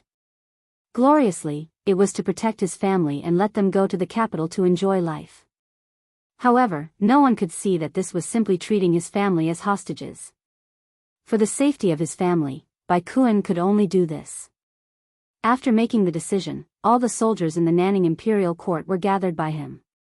In order to increase the chances of defending the city, he even ordered people to gather all the men, women, and children in the city. He was already prepared to perish together. This time, even if he lost, he wanted to label the 5-star army as immoral.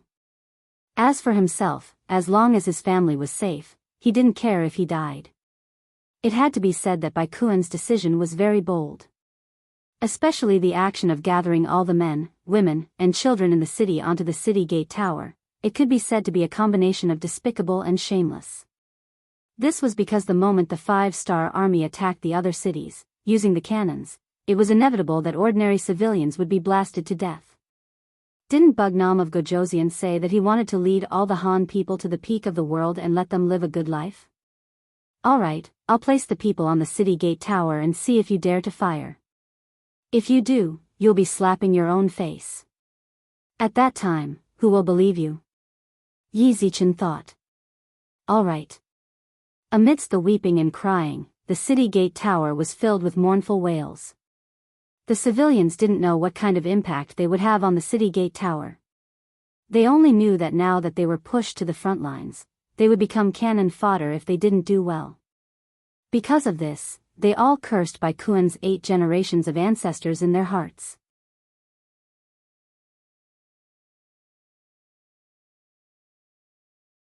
Chapter 1610. However, this kind of greeting was obviously useless. How could a person who wasn't even afraid of death be afraid of being cursed by others? Finally, while Bai Kuan was waiting, the 5-star army began to appear below the city wall. They're finally here. Let's see what you're going to do. Bai Kuan was wearing a full body armor. After looking from afar, he hid behind the civilians. He decided not to show his face and not give the 5-star army a chance to question and scold him. Otherwise, if he was really questioned, it wouldn't look good for him. Are they preparing for a battle? Tianhu rode forward on his horse. When he took out his binoculars and looked, he couldn't help but curse when he put it down. This Bai Kuan is really a bastard. That's right, he is indeed a bastard. However, it will be difficult for us to do next. Division Commander Xiao Feng also put down his binoculars. His face was as black as the bottom of a pot. They couldn't be blamed for being so angry. Who would have thought that Bai Kuan would push the commoners onto the city gate tower? If that was the case, they would inevitably hit the commoners if they wanted to fire. If that was the case, just the words of the scholars and the mouths of the celestials would be enough to make it difficult for the commoners to defend themselves. What should we do? The two of them looked at each other at almost the same time. As the highest-ranking officers in this army, the two of them felt the pressure at this moment. It even made them feel a little breathless. Let's ask the 6th young master. Tianhu thought for a while and made a decision. Okay, but you have to report it secretly, Xiao Feng added after hearing that. Why did they have to send the message secretly? It was because they didn't want the 6th young master to be the scapegoat. As a subordinate, as a subject, they had to share the burden of their master. If they sent the message openly, where would they put Yang Chendong? Fight? If that was the case, the crime of indiscriminate killing of civilians would fall on Yang Chendong's head. The history books wouldn't record it well. Retreat without fighting? If that's the case, how are we going to solve the problem in Guangxi? However, if they were to fight without asking for permission, what if the 6th young master had a better idea or had other plans? Wouldn't that be tantamount to ruining the 6th young master's plans? They couldn't bear such a crime. Therefore, they had to send a telegram, but they had to send a secret telegram. This way, they could know Yang Chendong's thoughts and solve this problem. Even if the two of them had to take the blame in the end, as long as the 6th young master knew the whole story, even if he punished them, it wouldn't be too heavy. The 5-star army began to set up their formation outside the city. The secret message was also sent out and sent to the head of the intelligence department, Wang Shan. Then, it was quickly placed in front of Yang Chendong, who was still in the palace of the 3 provinces. Yang Chendong was shocked when he saw the telegram. He remembered that during the War of Resistance against Japan, there was a time when the Japanese took the civilians to attack the army of D, which gave the People's Army a headache. He didn't expect that such a scene would happen to him. Come, bring me Bai Kuan's information. Since it was something that might happen, Yang Chendong was naturally prepared for it. However, he still needed to understand more about the situation before that. After all, his approach could solve the problem once, but it didn't mean that it could be solved every time. Once the other party was on guard, it would be much more difficult to solve such a problem in the future. Wang Shan quickly sent the information about Bai Kuan to Yang Chendong. Okay, put the information here first. Call back to Tianhu and Xiao Feng. Tell them to wait. Don't act rashly before there are new orders. When the telegram reached Nanning, Jianghu and General Xiaofeng breathed a sigh of relief. Since the sixth young master had given instructions, they only needed to follow it. As for the problem in front of them, they would definitely get a perfect solution. In the eyes of the generals, since this was an order from Yang Qindong, the problem would definitely be solved. This was also the result of many years of trust. Bai Kuan, who was on the top floor of Nanning Prefecture, didn't know about this. He only saw the 5-star army stop at the bottom of the city and didn't dare to attack. He was immediately overjoyed. He thought that he had found a good way to curb the development of the 5-star army. For this reason, he had even specially written a memorial and had it sent to the capital at the fastest speed possible. Before his memorial could reach the capital, a tragedy happened in the capital. In the courtyard that the Southern Ming dynasty had arranged for Bai Kuan's family, in just one night, people and animals were all killed. From the elderly to the children, even the dogs, chickens, and other animals they raised were all killed. No one survived. From the top to the bottom of the dozens of people, no one was able to breathe. The seriousness of the case and the cruelty of the methods, even if the Southern Ming dynasty wanted to hide it, they couldn't. In just one morning, the news had spread throughout the entire Yingtian prefecture, Nanjing prefecture. What was even worse was that the murderer had left words on the wall. The words were written in blood. The first bailiff to enter the courtyard could see it very clearly. It was very eye-catching. Clearly, this was Yang Qindong's method of revenge. Yang Qindong had never been a peaceful person. Especially towards those who were his enemies, he would never be lenient. Otherwise, he wouldn't have gained so much territory and influence in such a short period of time. Bai Kuan wanted to use the common people to threaten him, so he could only use a thunderous method to get rid of his family. Although the process was somewhat cruel, in order to prevent this kind of thing from happening in the future, he could only be forced to do this. The facts also proved that this had indeed intimidated many people with bad intentions. They didn't care about their own life and death, because that was their mission. But for their entire family to be killed, it was obviously something they didn't want to see. It was enough to make them feel afraid. Yang Qindong used facts to tell everyone that on the battlefield, it didn't matter how the two sides fought. That was the fate of a soldier, and it was his duty. But if you wanted to play tricks behind his back, sorry, then you had to have enough courage to bear everything. If you didn't have such a mind and spirit, then it was best to play according to the rules of the game. Regarding these things, Bai Kuan was completely unaware because of the lack of communication. He was still proud of his method of forcing the common people to go upstairs and intimidating the 5-star army. On the evening of the third day, the 5-star army's camp outside the city welcomed Tai Hu and a group of Langia Special Forces members. Tai Hu and the others were prepared by Yang Qindong to help Tian Hu and Xiaofeng solve the problem. Captain Tai. Tian Hu and Xiaofeng both saluted and greeted. Tai Hu, who had the rank of Major General, also laughed and raised his arm to salute. The two of you have higher ranks than me, I should be the one saluting the two of you. In terms of military rank, both Tian Hu and Xiaofeng were lieutenant generals, and they both had 2 gold stars.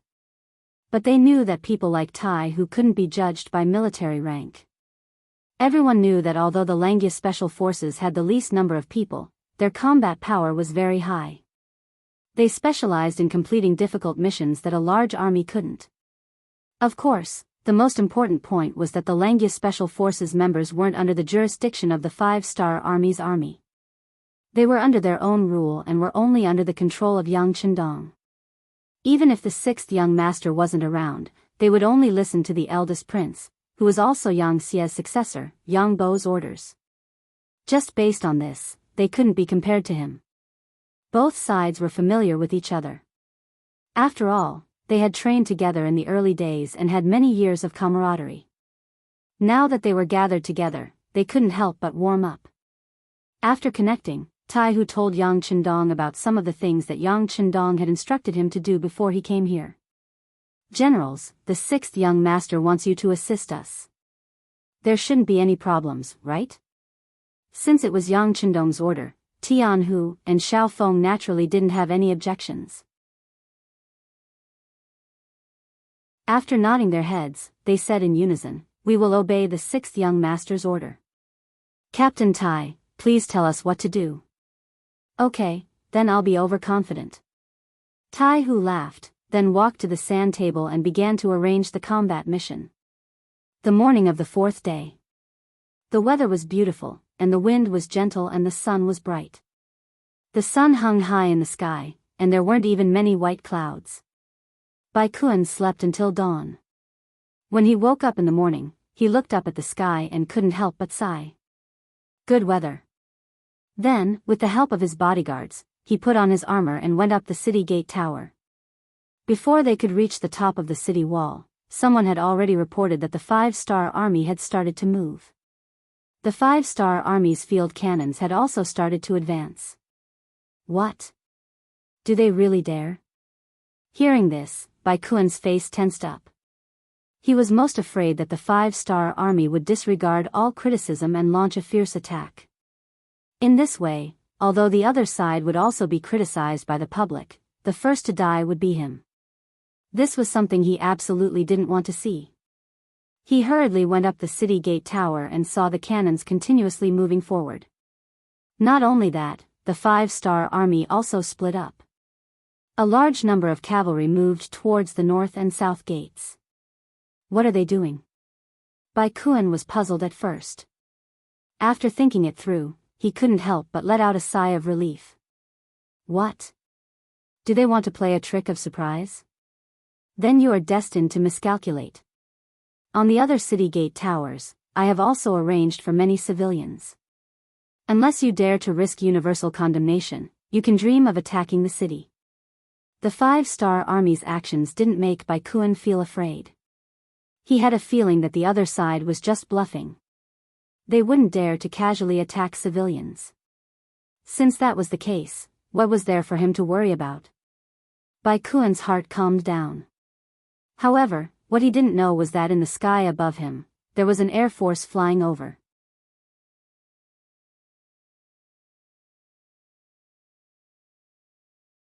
Chapter 1611. Strictly speaking, this was not a real air force. It was a mobile air force unit made up of powered umbrellas. They were different from the real air force. They didn't need to use hot air balloons to fly. They only needed one person with a single umbrella to fly and then control the landing to any designated location. This Air Force unit was made up of the Wolf-Fang Special Forces members. The so-called Strong Army mostly referred to the land tigers. After the Navy, there was the name of the Sea Dragon. After that, there was the Air Force, and then there was the name of the Sky Eagle. These were the three armies of the future. For a time, the three armies had their own things to do. Unless there was a difficult battle, they would join forces to fight and display more power. But there was an army that had the advantages of the three armies. They could fly, go into the sea, and even fight on land. They were the members of the Wolf-Fang Special Forces. This time, using the powered umbrellas to fight in the air was Yang Chendong's method to break through the situation. When the order was given to Captain Tai Hu, he gladly accepted it. This kind of training was very mysterious in the eyes of other armies. But for the Wolf-Fang Special Forces, it was a piece of cake. They didn't know how many times they had trained like this. They had already reached the realm of advancing and retreating freely. Today, it was time for them to test the results. After all, the training was for battle. Now, it was finally time to use it. Hundreds of powered umbrellas rose above Nanning Prefecture and then glided down towards the city. Every soldier had their own clear goal, and they were already familiar with it last night. Now, what they needed to do was to quickly enter the city and kill their way out. They needed to seize the East City Gate and create an excellent opportunity for the main force of the 5-star army to enter the city. As for whether the 300 members of the Wolf-Fang Special Forces could complete this mission, there was no need to worry. Every one of them was equipped with a Type 95 submachine gun and was fully loaded with bullets. This was enough to ensure that they would be able to form the greatest combat power and achieve the military objective. Bai Kun still didn't know about all this. His eyes were still on the 5-star army. He wanted to see what kind of tricks they were going to play so that he could react accordingly. On top of every city tower, inside every city gate, he had arranged for a large number of civilians to gather here. As long as the 5-star army dared to open fire, they would definitely blow up innocent civilians. This way, they would have to take the blame. If they didn't want to take the blame, they couldn't use the cannons to bombard them, and they wouldn't be able to enter the city. As long as he couldn't enter the city, he had nothing to be afraid of. Previously, he had already transferred the entire Guangxi region's army into the Nan clan manor. There were over 30,000 soldiers in the city, which was more than enough to defend the 4 city walls and the city gates. As time passed, the Southern Ming imperial court would definitely send reinforcements when they saw that he was stuck here like a nail. At that time, the entire Nanning prefecture would be saved. Bai Kuan even thought that at that time, he might be the true hero of the Southern Ming dynasty. In his heart, he was still dreaming about the beautiful future. He didn't know that nearly 300 people of the 5-star army had already passed over his head. Moreover, the power umbrella made a loud noise. This was because the 5-star army cavalry was moving on a large scale, so the sound was covered by the sound of the horses' hooves. This wasn't because Bai Kuan was careless, but because he didn't know what the 5-star army was capable of. In fact, it wasn't just him, even Tianhu and Xiao Feng were considered the core members of the 5-star army. However, they didn't know what the power umbrella was and why it was so powerful. It was because of this that Yang Chendong was so mysterious. Because they didn't know what more powerful methods their master had yet to use, it made their hearts filled with awe and respect for the 6th young master even more. Using the cover, the Wolf Fang special forces successfully flew to the sky above Nanning Prefecture. Then, they slowed down and began to move towards the East Gate. In comparison, the East Gate was the furthest away from the 5-star army's main force, and the defense was also the most lax. At least until now, they hadn't seen any sign of the 5-star army outside the East Gate. Without any opponents, their vigilance naturally decreased a lot.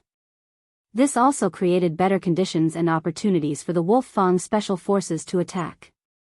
Hoo-hoo-hoo. Hoo-hoo-hoo, one after another, the power umbrellas flew over and arrived at the street closest to the East Gate. This was also thanks to Bai Kuan's cooperation. If he didn't bring all the people in the city to the city tower and the gate, the whereabouts of Tianhu and the others would definitely attract some people's attention. But now, there was no one on the street, so they could hide their whereabouts quietly. Then, they closed the umbrellas and gathered. They gathered the power umbrellas together and placed them in an empty courtyard. Then, they started to check the equipment and personnel. There were a total of 288 people in this trip. Except for one person who stepped on a roof when he landed and suffered a slight ankle injury, the rest of the people stood in front of them unharmed. Tianhu faced 287 people. His face was a little red and he was very excited. He knew that after this battle, the name of the Wolf Fang Special Forces would be completely known. Leave 18 people behind to guard the equipment.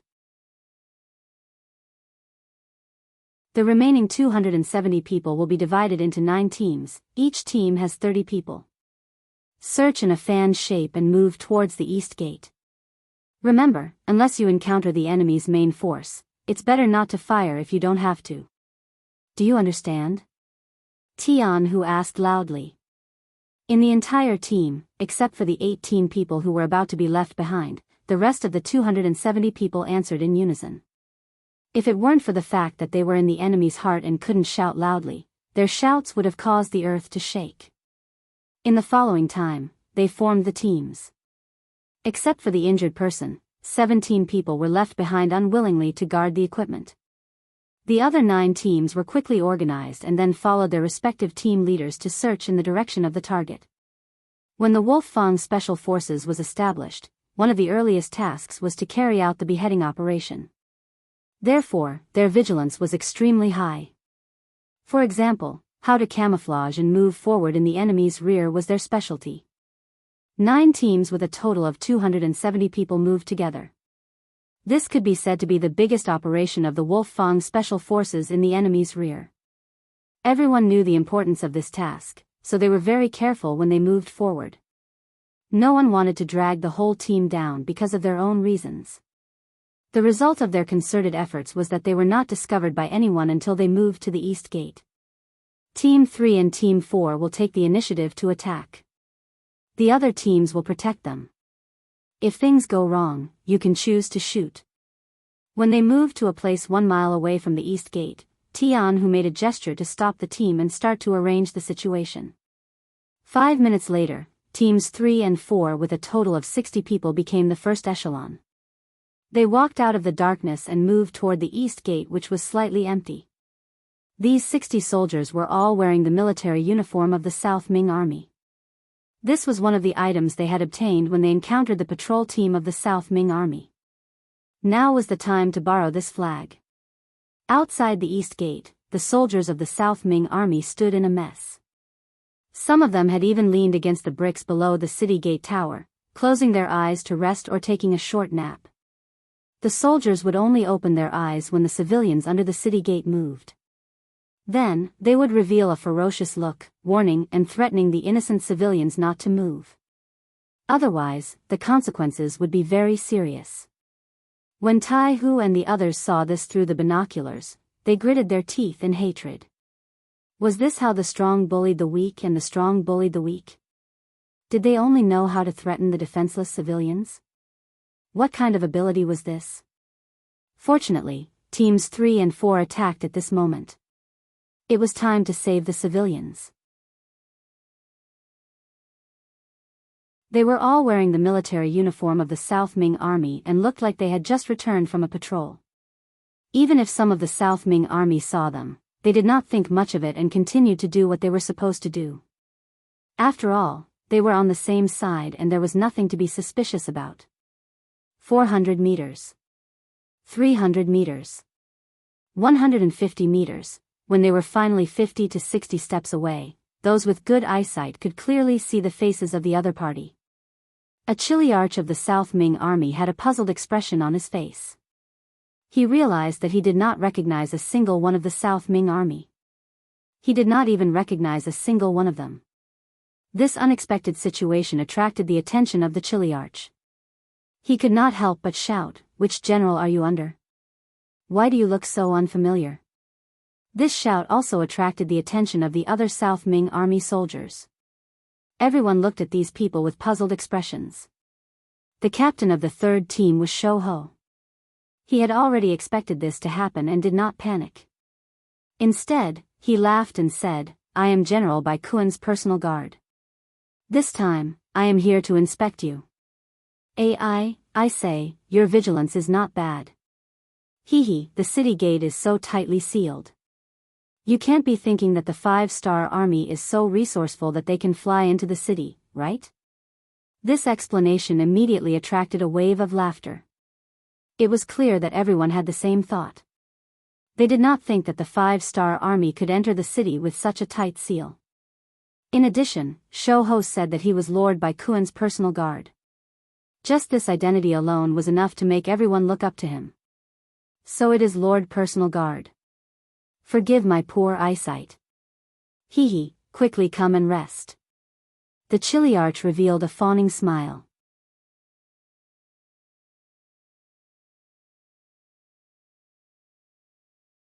Chapter 1612.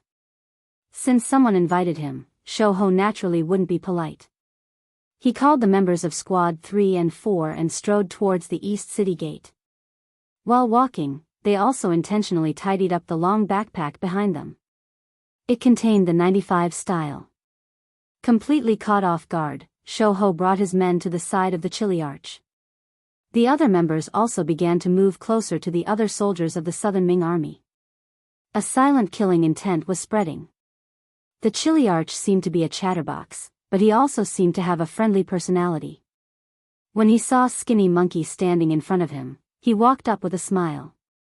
Then, he noticed the long cloth bag and asked curiously, "Lord Bodyguard, may I know what this is?" "Why? Do you want to know?" Shou Ho didn't have any intention to refuse. He smiled and took the long cloth from his back and placed it in front of the Chiliarch. "Ah. Can I see it?" In that case, I'd like to broaden my horizons, the Chiliarch chuckled with an intrigued look on his face.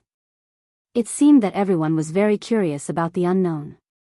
At this moment, not only the Chiliarch, but the other Southern Ming soldiers also came to the side of the Langia Special Forces members with curious looks. Even the Southern Ming soldiers who were responsible for guarding the civilians also gathered. Oh, I see. Then I'll show it to you. This is the secret weapon prepared by Lord Baikuan. Skinny Monkey-like laughed, then gave a look to the other Special Forces members. Then, the long cloth strip was slowly opened, and the black gun body appeared in front of the Southern Ming soldiers.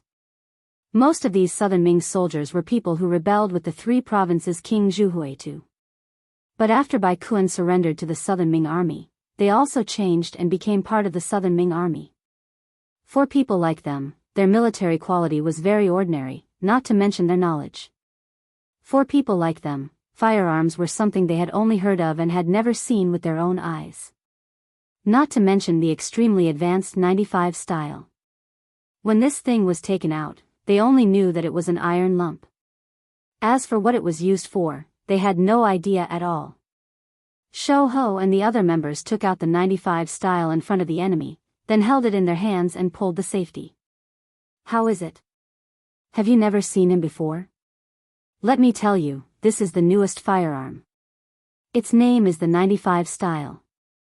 How about this? There's no point in just talking about it. I'll show you all their might so that everyone will have more confidence when it comes to defending the city. Yes, yes. Let us take a look and we will be more confident. The Southern Ming soldiers nodded in agreement. They didn't know that at this time, they had already taken a step into the gates of hell. Skinny Monkey and the others didn't expect things to go so smoothly. Each of the team members quickly communicated with each other with their eyes. Skinny Monkey even straightforwardly made a hand gesture. This was not only for the 59 team members beside him to see, but also for Captain Tai Tiger, who was a mile away. He was sending the signal to attack. Fire. Everything was ready. The Chiliarch was still standing together with the soldiers, waiting to watch the show. Suddenly, they realized that the black muzzles were pointed at them. Before they could react and understand what was going on, gunshots rang out. Bullets flew out from the muzzles as if they had eyes and hit their bodies. In exchange, the Southern Ming soldiers fell to the ground one after another. Their bodies were strangely identical, with bullet holes that were bleeding. At such a close distance, and when the enemy wasn't prepared, the 1,000 Southern Ming soldiers didn't even have time to react before they fell to the ground one by one. The originally bustling East City Tower instantly became much more spacious. Charge! Tai Tiger was overjoyed when he saw all of this. Skinny Monkey and the others had successfully completed their mission and occupied the East City Gate. Now, it was time for him to launch his attack. He stood up and gave the order to the other members of the Special Forces to charge. At the same time, he raised his hand and shot a red signal flare into the sky, signaling to the 5-star Army cavalry outside the city to attack. The first to be frightened by the sudden change on the city tower were the commoners who were driven into the city. Just a moment ago, they saw the Southern Ming soldiers surrounding Skinny Monkey and the others. But in just a short while, all of them fell to the ground and became corpses.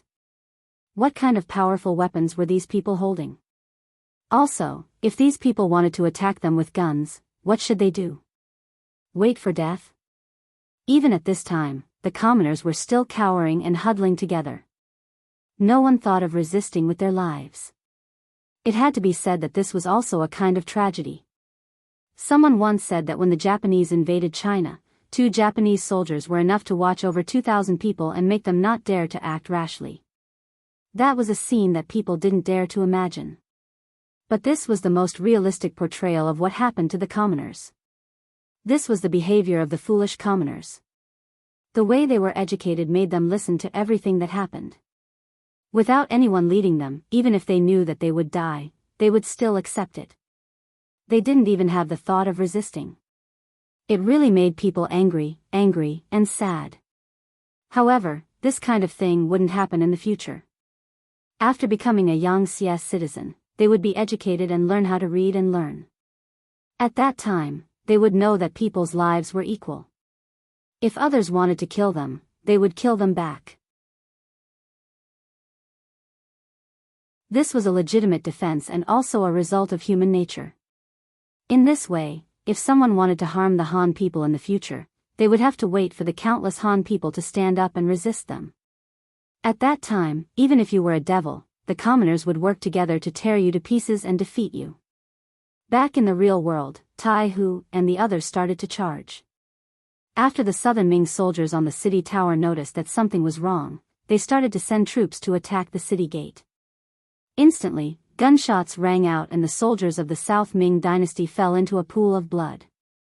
When Tai Hu and the others started to charge, Skinny Monkey also came in front of the commoners and said loudly to them, "We are the 5-star army. We are here to save you. In order to survive, please help us open the city gate and welcome the 5-star army into the city. Don't worry, at that time, no one will be able to threaten your lives. As long as your actions are reasonable and legal, you will be the proud Han people in the future. No one will dare to bully you anymore. I can guarantee that." Hearing Skinny Monkey say that he was sent by the 5-star army to save them, there was no need for any guarantees. The commoners all became excited. In the past, there were some rumors about the 5-star army, saying that they were very good to the Han people. If there were people who didn't believe it, when they were defending the city, the 5-star army didn't use cannons to blast open the city gate and injure them. Therefore, at this moment, there was no need for Skinny Monkey to guarantee anything. All of the commoners chose to believe him. What are you waiting for? Open the city gate and let the 5-star army in. Among the commoners, someone finally reacted and shouted. The commoners were like this. Once someone took the lead, they could display unimaginable strength. With everyone working together, the thick city gate was pushed open. At this moment, smoke and dust could be seen rising from the east gate. That was the scene of the 5-star army's cavalry from the north and south of the city. Very good, you have used your actions to save your own lives. You have done very well. However, there are still many commoners like you who are being used at the other 3 city gates. If you are willing, you can come with us to save more commoners. As the saying goes, saving a life is better than building a 7-storied pagoda. Your chance to accumulate good karma has come. Of course, if you don't want to go, no one will force you. As long as you stay here, your safety will be guaranteed. Skinny Monkey was still using his words to encourage the commoners. This was because this step was the first step for them to change. Under Skinny Monkey's persuasion, and with the thought that saving people could accumulate good karma, the main reason was that many of the commoners' relatives were still at the other city gates and they indeed needed their help. Therefore, this suggestion quickly gained the support of most of the commoners. At this moment, more and more commoners responded, and Skinny Monkey's team continued to expand. Good, then everyone get ready. When the main cavalry of the 5-star army enters the city, we will go to the other city gates. At that time, how many commoners we can save will depend on you. Skinny Monkey was very satisfied with the commoners' performance and immediately grinned. In front of the city gate, Tai Hu led 7 small teams to snipe the South Ming army coming down from the top of the city gate. Those who were able to join the Wolf Fang special forces and pass the assessment were all very skilled. As for the marksmanship, it was the focus of their training. Not all of them were sharpshooters, but they were not far from it. When they unleashed their godly spear techniques, none of the Southern Ming soldiers who rushed down the city walls were able to escape. They were all shot to death. Thousands of people rushed down continuously, but none of them could reach the city gate. The general guarding the east city was finally afraid. He no longer sent people to attack the city gate. Instead, he lit up a thick smoke and began to warn them. At this moment, countless cavalry soldiers of the First Army entered the city through the east city gate. At this point, the scales of victory began to tilt. Bai Kuan was still watching the performance of the 5-star army on the west city gate tower. When he saw the cavalry of the 5-star army constantly moving and the ground rumbling, he had already changed from the initial fear to the current calm.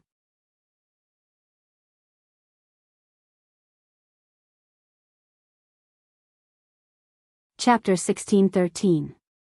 In his opinion, this was simply the 5-star army's bluff. If they really had such strength, they would have charged into the city a long time ago instead of lingering here from morning to noon. It was as if they had nothing to do. Lord! Lord, thick smoke, thick smoke. A guard casually looked back out of boredom and saw the thick smoke rising from the east gate. Then, he exclaimed out loud. What thick smoke? Seeing how unsettled his guard was, Baikuan showed a disdainful expression. He was already thinking of kicking this person out of the guard team. After all, if he wanted to follow his own people, he needed to be calm because he was a hero of the Southern Ming Dynasty. As he spoke, Baikuan also turned around and saw the thick smoke rising from the east gate. At this moment, he completely forgot what it meant to be calm. He just stood there with his mouth wide open. He didn't know what to do. Wasn't there no 5-star army outside the east gate? Why is there smoke rising all of a sudden? What is going on? Could it be that someone had mistakenly lit the smoke signal? As soon as this idea came out, it was directly rejected by Baikuan. Even if there was a mistake, it should have been extinguished immediately instead of letting the smoke get bigger and bigger. In this case, there could only be one result. The east gate was in danger, and it might have been breached by the 5-star army. What's going on? Where did the main force of the 5-star army come from outside the east gate? How did they attack the city? Why didn't we hear the sound of cannons? As soon as he opened his mouth, he asked a series of questions. But regarding all this, no one knew what was going on, so naturally, no one could answer Baikuan's question. Report. Fortunately, it didn't take long before a scout from the city rushed to Baikuan's feet. What the hell happened? Tell me. Baikuan grabbed the scout's collar and asked with red eyes. Reporting to the general. That scout was also shocked by Baikuan's words.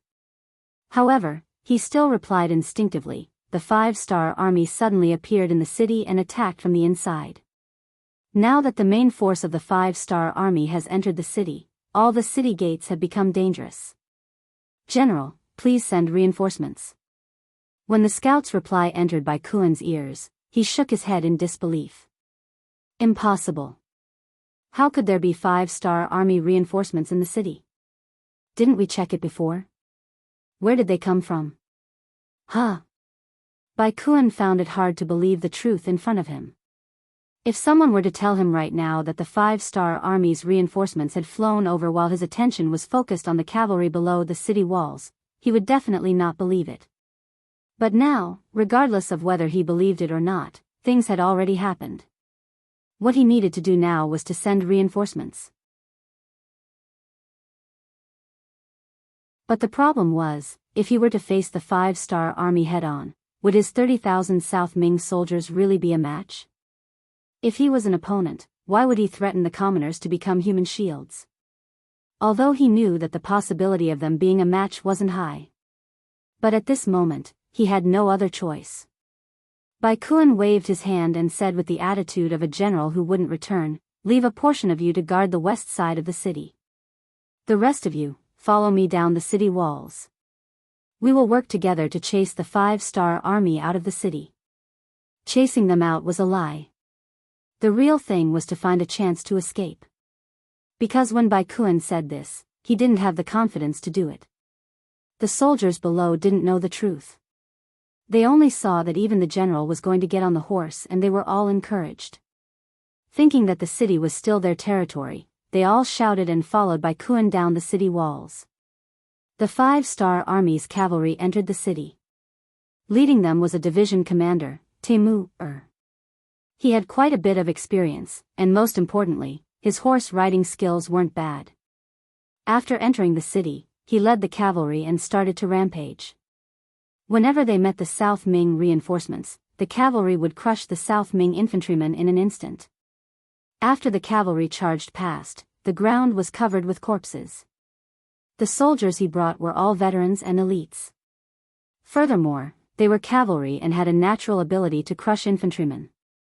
There really wasn't anyone who was a match for him. Wherever the cavalry went, the South Ming soldiers would either run away or kneel on the ground in surrender. The world's #1 cavalry was simply too strong. They were so strong that no one was a match for them after entering the city. Under Teimu's leadership, they first attacked the North City Gate and defeated the South Ming soldiers there. They opened the city gate from the inside and allowed the soldiers of the 2nd Division to enter the city. Following this, the 2nd Division headed straight for the South City Gate while Teimu led his troops to the West City Gate. As the saying goes, enemies are bound to meet. Before they charged far, they saw a group of South Ming soldiers coming from the West City Gate. The general leading them was General Bai Kuan, who had just been appointed as Guangxi's left envoy. From afar, Bai Kuan also saw Teimu. However, he didn't recognize him. Seeing that he was wearing a general's armor, he only thought that he was an ordinary general.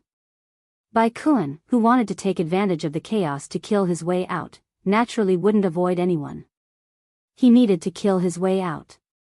TSK, come and die. Facing the 5-star army that didn't have any firearms, Bai Kuan was still confident.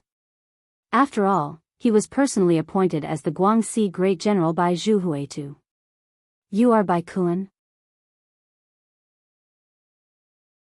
On the other hand, Teimu recognized the general immediately. This was also because before the battle, someone had drawn a portrait of Bai Kuan. It was precisely because he had seen it that he recognized Bai Kuan. He was a little surprised. He was surprised that Bai Kuan recognized him. However, at this moment, he definitely wouldn't back down because of this reason. On the contrary, he waved his spear and charged forward. Who cared how this person recognized him? He would kill him first. Good timing. Teimu wasn't disappointed that Bai Kuan didn't respond. He only needed to know that Bai Kuan's identity was very important. Holding his scimitar, Teimu began to speed up. It was precisely because he knew Bai Kuan's identity that Teimu didn't dare to be careless. Before he attacked, he had already made sufficient preparations. His other scimitar was ready to be unsheathed at any time. On the other hand, Bai Kuan's fighting strength was weaker than Teimu's to begin with. In addition, he had underestimated his opponent. He didn't think that his luck would be so bad that he would randomly encounter a famous general in the 5-star army. Therefore, when he attacked, he held back 30% of his strength so that he could charge forward later. After all, he didn't know how difficult the road ahead would be. If he used up all his strength right away, what would he do in the future? Just like that, one held back 30% of his strength while the other used all his strength. Originally, the strength of both sides wasn't equal. The strong were stronger and the weak were weaker. After just one exchange of blows, Bai Kuan knew that he had made a big mistake. The spear and scimitar collided. In that instant, a huge force was transmitted through his arm. It also caused Bai Kuan's entire body to tremble. His right hand that was holding the weapon almost lost its strength and threw it away. When an expert showed his hand, it was obvious whether he was skilled or not. After knowing Teimu's strength, Bai Kuan decided to use all his strength to deal with him. At the same time, he secretly cursed his bad luck.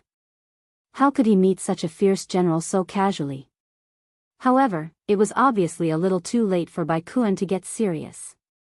Teimu, who had gained the upper hand in one move, laughed heartily and waved his left hand.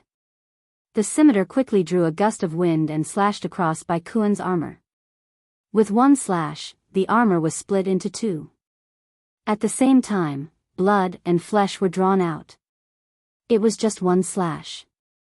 If it wasn't for the armor protecting his body, Bai Kuan's body would have been split into two.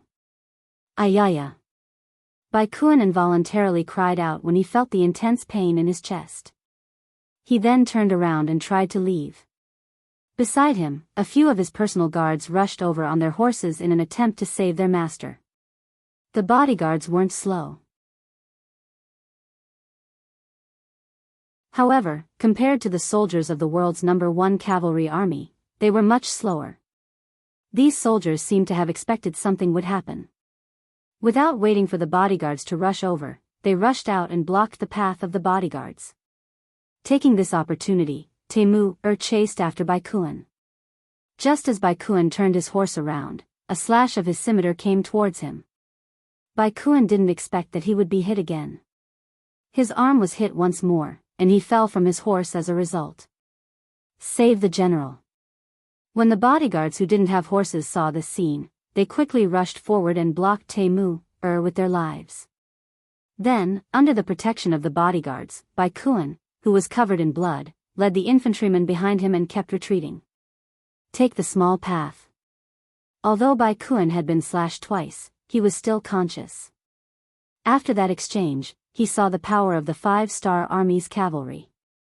He knew that it wasn't realistic to escape by the main road. The only way was to rely on everyone's familiarity with the terrain of Nanning Prefecture and take the small paths to shake off their pursuers. The South Ming army was retreating while blocking the enemy. Along the way, they left behind more and more corpses. Hence, Baikuan was getting further and further away from Temu. He was now 70 steps away. Let's stay. Seeing the fat meat in his hands trying to slip away, how could Temu agree? If he really let the target escape, who knew how the other division commanders would laugh at him when he returned? He took out the Big Dipper crossbow from his back and pulled the bowstring. The Big Dipper crossbow was the exclusive weapon of the world's #1 army. Because the materials used to make it were expensive, it wasn't easy to make. Hence, the only army that could use it was the world's #1 army. When the Big Dipper crossbow was taken out, the so-called South Ming army became a target that couldn't withstand a single blow. Faced with the crossbow that could fire 7 arrows at a time, and the speed at which the arrows were loaded and loaded was extremely fast, a large number of South Ming soldiers fell in just 2 waves of attacks.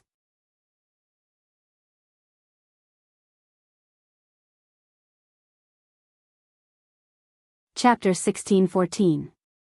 Some of them had already become corpses, while others had knelt down and surrendered out of fear.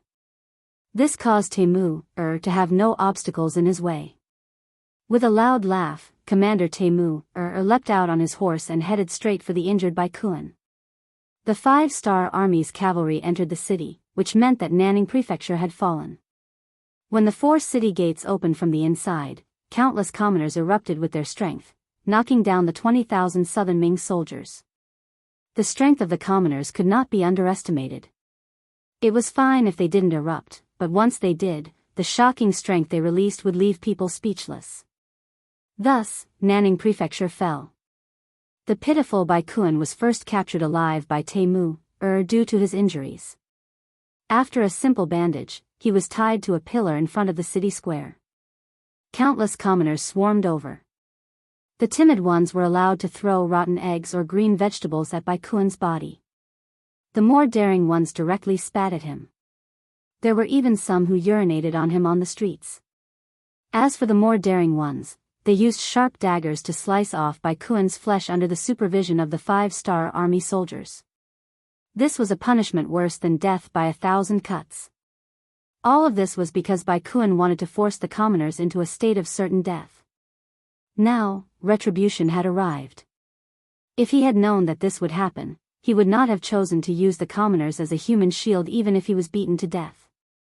Afterwards, when Baikuan's matter was intentionally spread to the various prefectures of Southern Ming, all of the generals fell silent. They originally thought that the 5-star army's slogan of loving the commoners was a weakness that could be used against him. If they did it well, they might be able to turn defeat into victory. But now, Baikuan had done this. Not only had he died without a burial place, but even his family had not received any benefits. All of them had died. With this living example in front of them, they could not help but learn from it. They did not want to become the second Baikuan. As for how the 5-star army appeared in the city, this matter became a mystery and many people had a question mark in their hearts. Nanning House was taken down. As the capital of Guangxi, this had a huge meaning and alerted the South Ming troops in the other provinces. Right now, no one doubted whether the 5-star army would be able to conquer Guangxi. What they were thinking about was whether the 5-star army would continue to expand after conquering Guangxi. This was something that everyone was concerned about. Time passed day by day. After Bai Kuan was killed and Nanning Prefecture was broken through, the other prefectures in Guangxi all surrendered, to the extent that the world's first cavalry army, Cold Front 2nd Division, and Russia's 1st Division had no choice but to fight on different fronts. However, even if they split up their forces, their progress was still very fast. Without encountering any tough battles, the Five-Star Army's vanguard would often open their doors and surrender. Just like this, in less than a month, the entire Guangxi region was under the influence of the Five-Star Army. Yang Chendong had also achieved his goal when he first came to Yunnan House, which was to completely control Yunnan, Guizhou, and Guangxi. In the 6th month of 1467 AD, when everyone's attention was on whether the Five-Star Army would continue to expand, Commander Xiao Feng's 2nd Division suddenly went south from Guangxi's Lianzhou Prefecture. With the firearms in their hands, in a short 10 days, they took down Guangxi's Gaozhou Prefecture and Laizhou Prefecture. This action shocked Guangdong's chief minister Yang Xian, who had been paying attention to the Five-Star Army. Previously, his staff had made many hypotheses, but they did not think that the Five-Star Army would make a move on Guangdong. This sudden action made Yang Xian feel somewhat at a loss. Afterwards, he anxiously called for a meeting of Guangdong's rank 4 civil and military officials to discuss a solution. In the meeting, everyone was arguing incessantly. Some people felt that the Five-Star Army was not to be trifled with. If they rashly attacked, not only would they have no chance of winning, it would also easily drag the entire Guangdong region into the flames of war. In the end, they would follow in Guangxi's footsteps. If that happened, everyone would be sinners. There were also people who felt that it was fine to attack, but they had to obtain the emperor's orders. Otherwise, they would be acting without a valid reason. If the Five-Star Army only wanted to take over these 2 prefectures and did not intend to start a war on Guangdong, then if they took the initiative to attack, wouldn't they be forcing the Five-Star Army to make a decision? After all, there was news from the front lines that the Five-Star Army wanted to take over Laizhou Prefecture because it was close to the sea. It was convenient for the Five-Star Army to transport supplies to the 3 provinces. This was a bit forced. Taking over other people's land to transport supplies was a bit too much. However, in the end, who asked the Five-Star Army to be so strong? This method was not reasonable, but it was somewhat reasonable. There were also people who wanted to directly attack back. The people who made this suggestion were mostly generals with lower statuses. They felt that the Five-Star Army taking over Gaozhou and Laizhou was already a provocation to the entire southern Ming Empire. If they did not attack back, where would their face be? Facing all kinds of thoughts, there was still no final decision even when the sky turned dark. Yang Xian could only announce the end of the meeting and return to his own residence's backyard. It must be said that this was a place that he often appeared in recently. The reason why he often came here was because there was an extremely important person living in the courtyard. Usually, when Yang Ding wanted to enter, he had to report his arrival. But this time, he didn't care so much. He directly broke in with a few servants and saw Minister Xia Chongshu, who was writing memorials in the room. Xia Chong, Minister of Rights of the Southern Ming Empire. A month ago, he was ordered by Emperor Zhu Qizhen to Guangxi to prepare to negotiate with Bugnam of Gojouzian. But no one knew that Xia Xianxia was very afraid of death in his bones. There were no more records of this person in history. Only some unofficial records recorded that he was once a grand scholar, but his ranking was not very high. The reason why he was able to become the Minister of Rights was because there was no one in the southern Ming Empire. In addition, he was willing to give money to those eunuchs. Because he was afraid of death, Xia Chong walked slowly the entire way. As a result, he only arrived at the capital of Guangdong Province 10 days ago. When he arrived, there was already news that the Five-Star Army had taken over the entirety of Guangxi. Xia Chong was unable to accept this result. Didn't he receive a report from the imperial court a while ago that Bai Kuan had built a human wall in Nanning and blocked the advance of the Five-Star Army? However, how long had it been? How could the entire territory be taken over by the Five-Star Army? Since Guangxi was gone, Xia Chong's mission was also gone. He quietly entered Sir Yang Fu's residence without alerting anyone. From his point of view, it was very likely that the imperial court would send a new decree. At that time, he could return to the capital and leave this dangerous place. However, who would have thought that the 5-star army would take an inch and want a mile? Not only did they take over Guangxi, they even sent troops to occupy Gaozhou and Laizhou. This was not something that the Southern Ming Empire could tolerate. Thus, he wrote another letter to the imperial court and waited for the new decree. Others did not know that Xia Chong had come to Guangdong, but as the host, Yang Xian, was very clear. Xia Chong lived in the backyard of his residence. If he wanted to see him, he could do so after notifying him. Tonight, he suddenly barged into the courtyard because he wanted to ask what the emperor and the imperial court were thinking. Facing the aggressive 5-star army, whether they wanted to fight or make peace, they had to give an explanation.